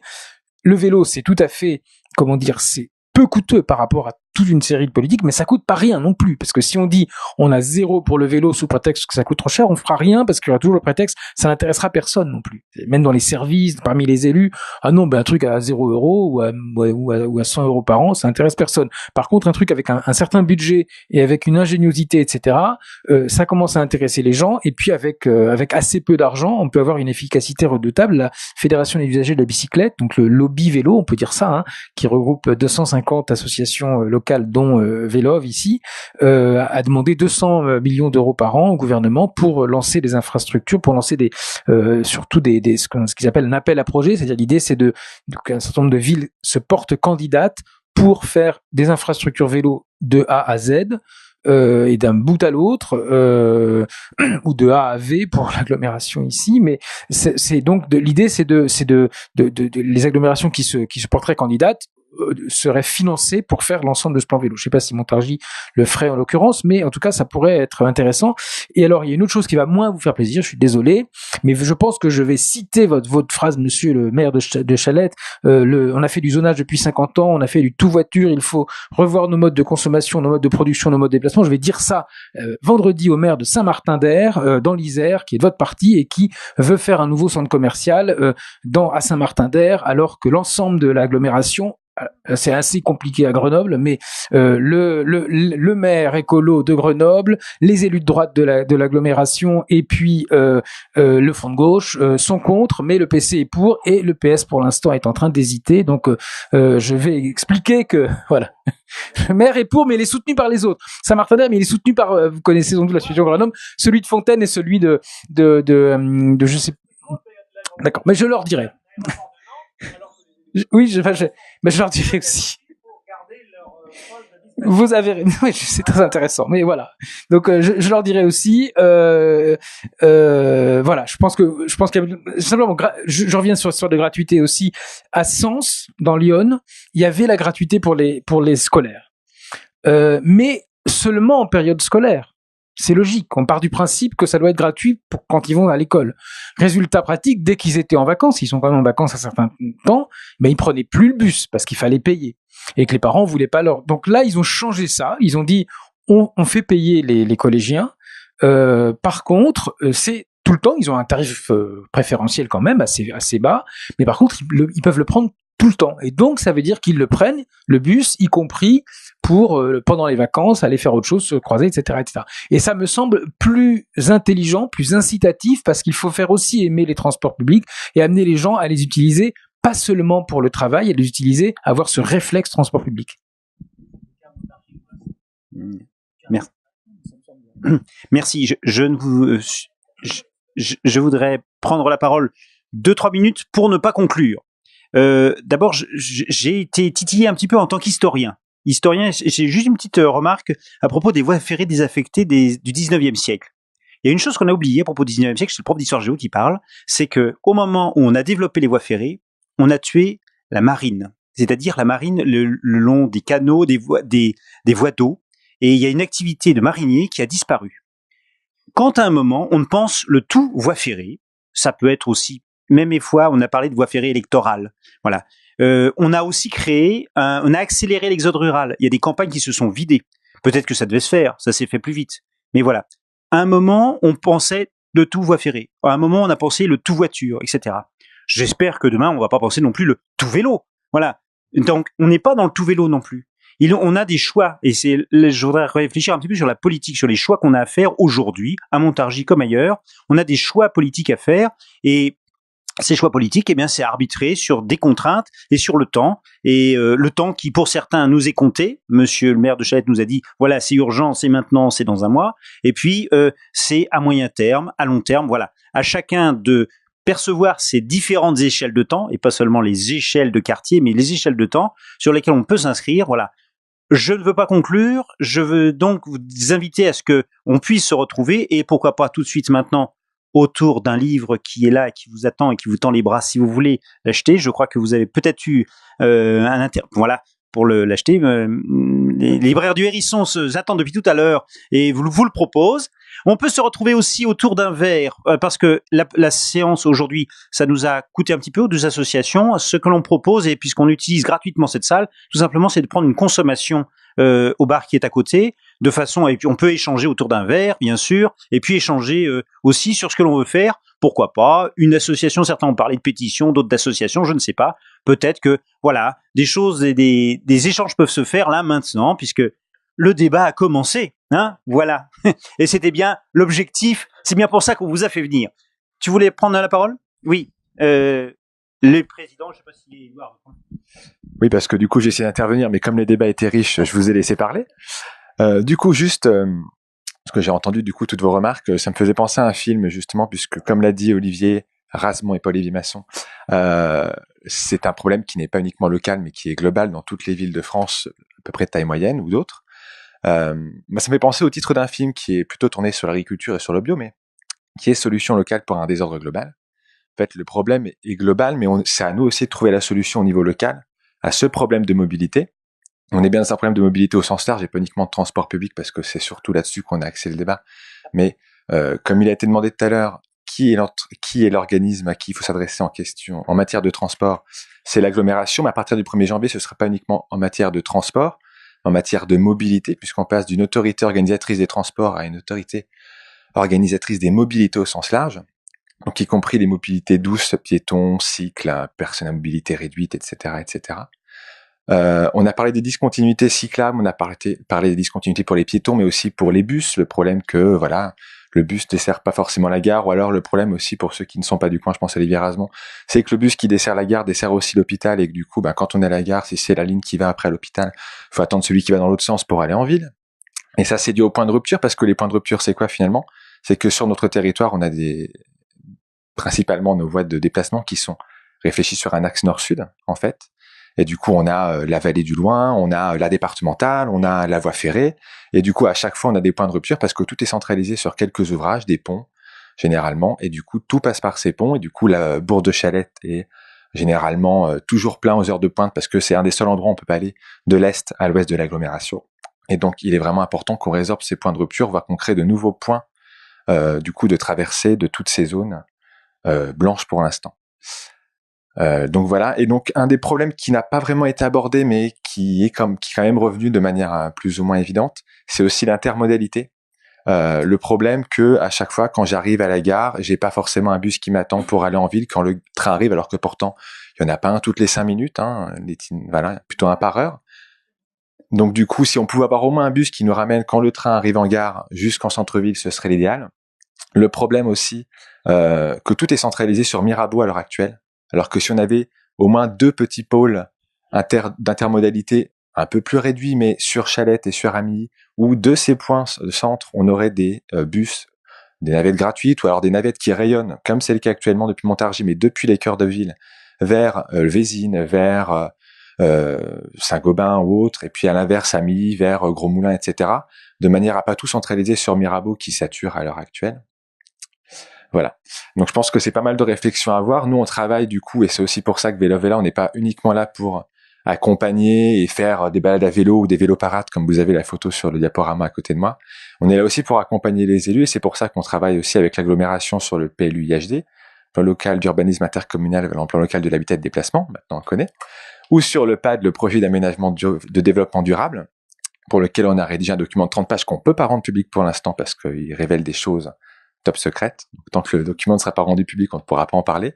Mais voilà, il est vraiment important aussi d'accompagner les élus, car nous, on part du principe qu'ils sont tous de bonne volonté. Il n'y a pas forcément de mauvaise foi, même si on pourra en douter quelquefois. Mais voilà, nous, on est là aussi pour les accompagner parce que on a une expertise qu'on estime une expertise d'usage en tant que piéton, en tant que cycliste, en tant que personne à mobilité réduite, que n'ont pas forcément les élus. Donc voilà, c'est pour ça qu'il est vraiment important de dialoguer avec eux et de venir à des réunions comme celle du 18 décembre prochain à Chalette ou à celle d'aujourd'hui. En tout cas, je vous remercie tous d'être venus parce qu'il y a eu beaucoup d'échanges riches et beaucoup d'intervenants, élus, transporteurs, citoyens lambda, citoyens du monde, quoi, et autres personnes associatives. Et c'était vraiment très intéressant. Donc le débat continue en off après et éventuellement à Chalette le 18.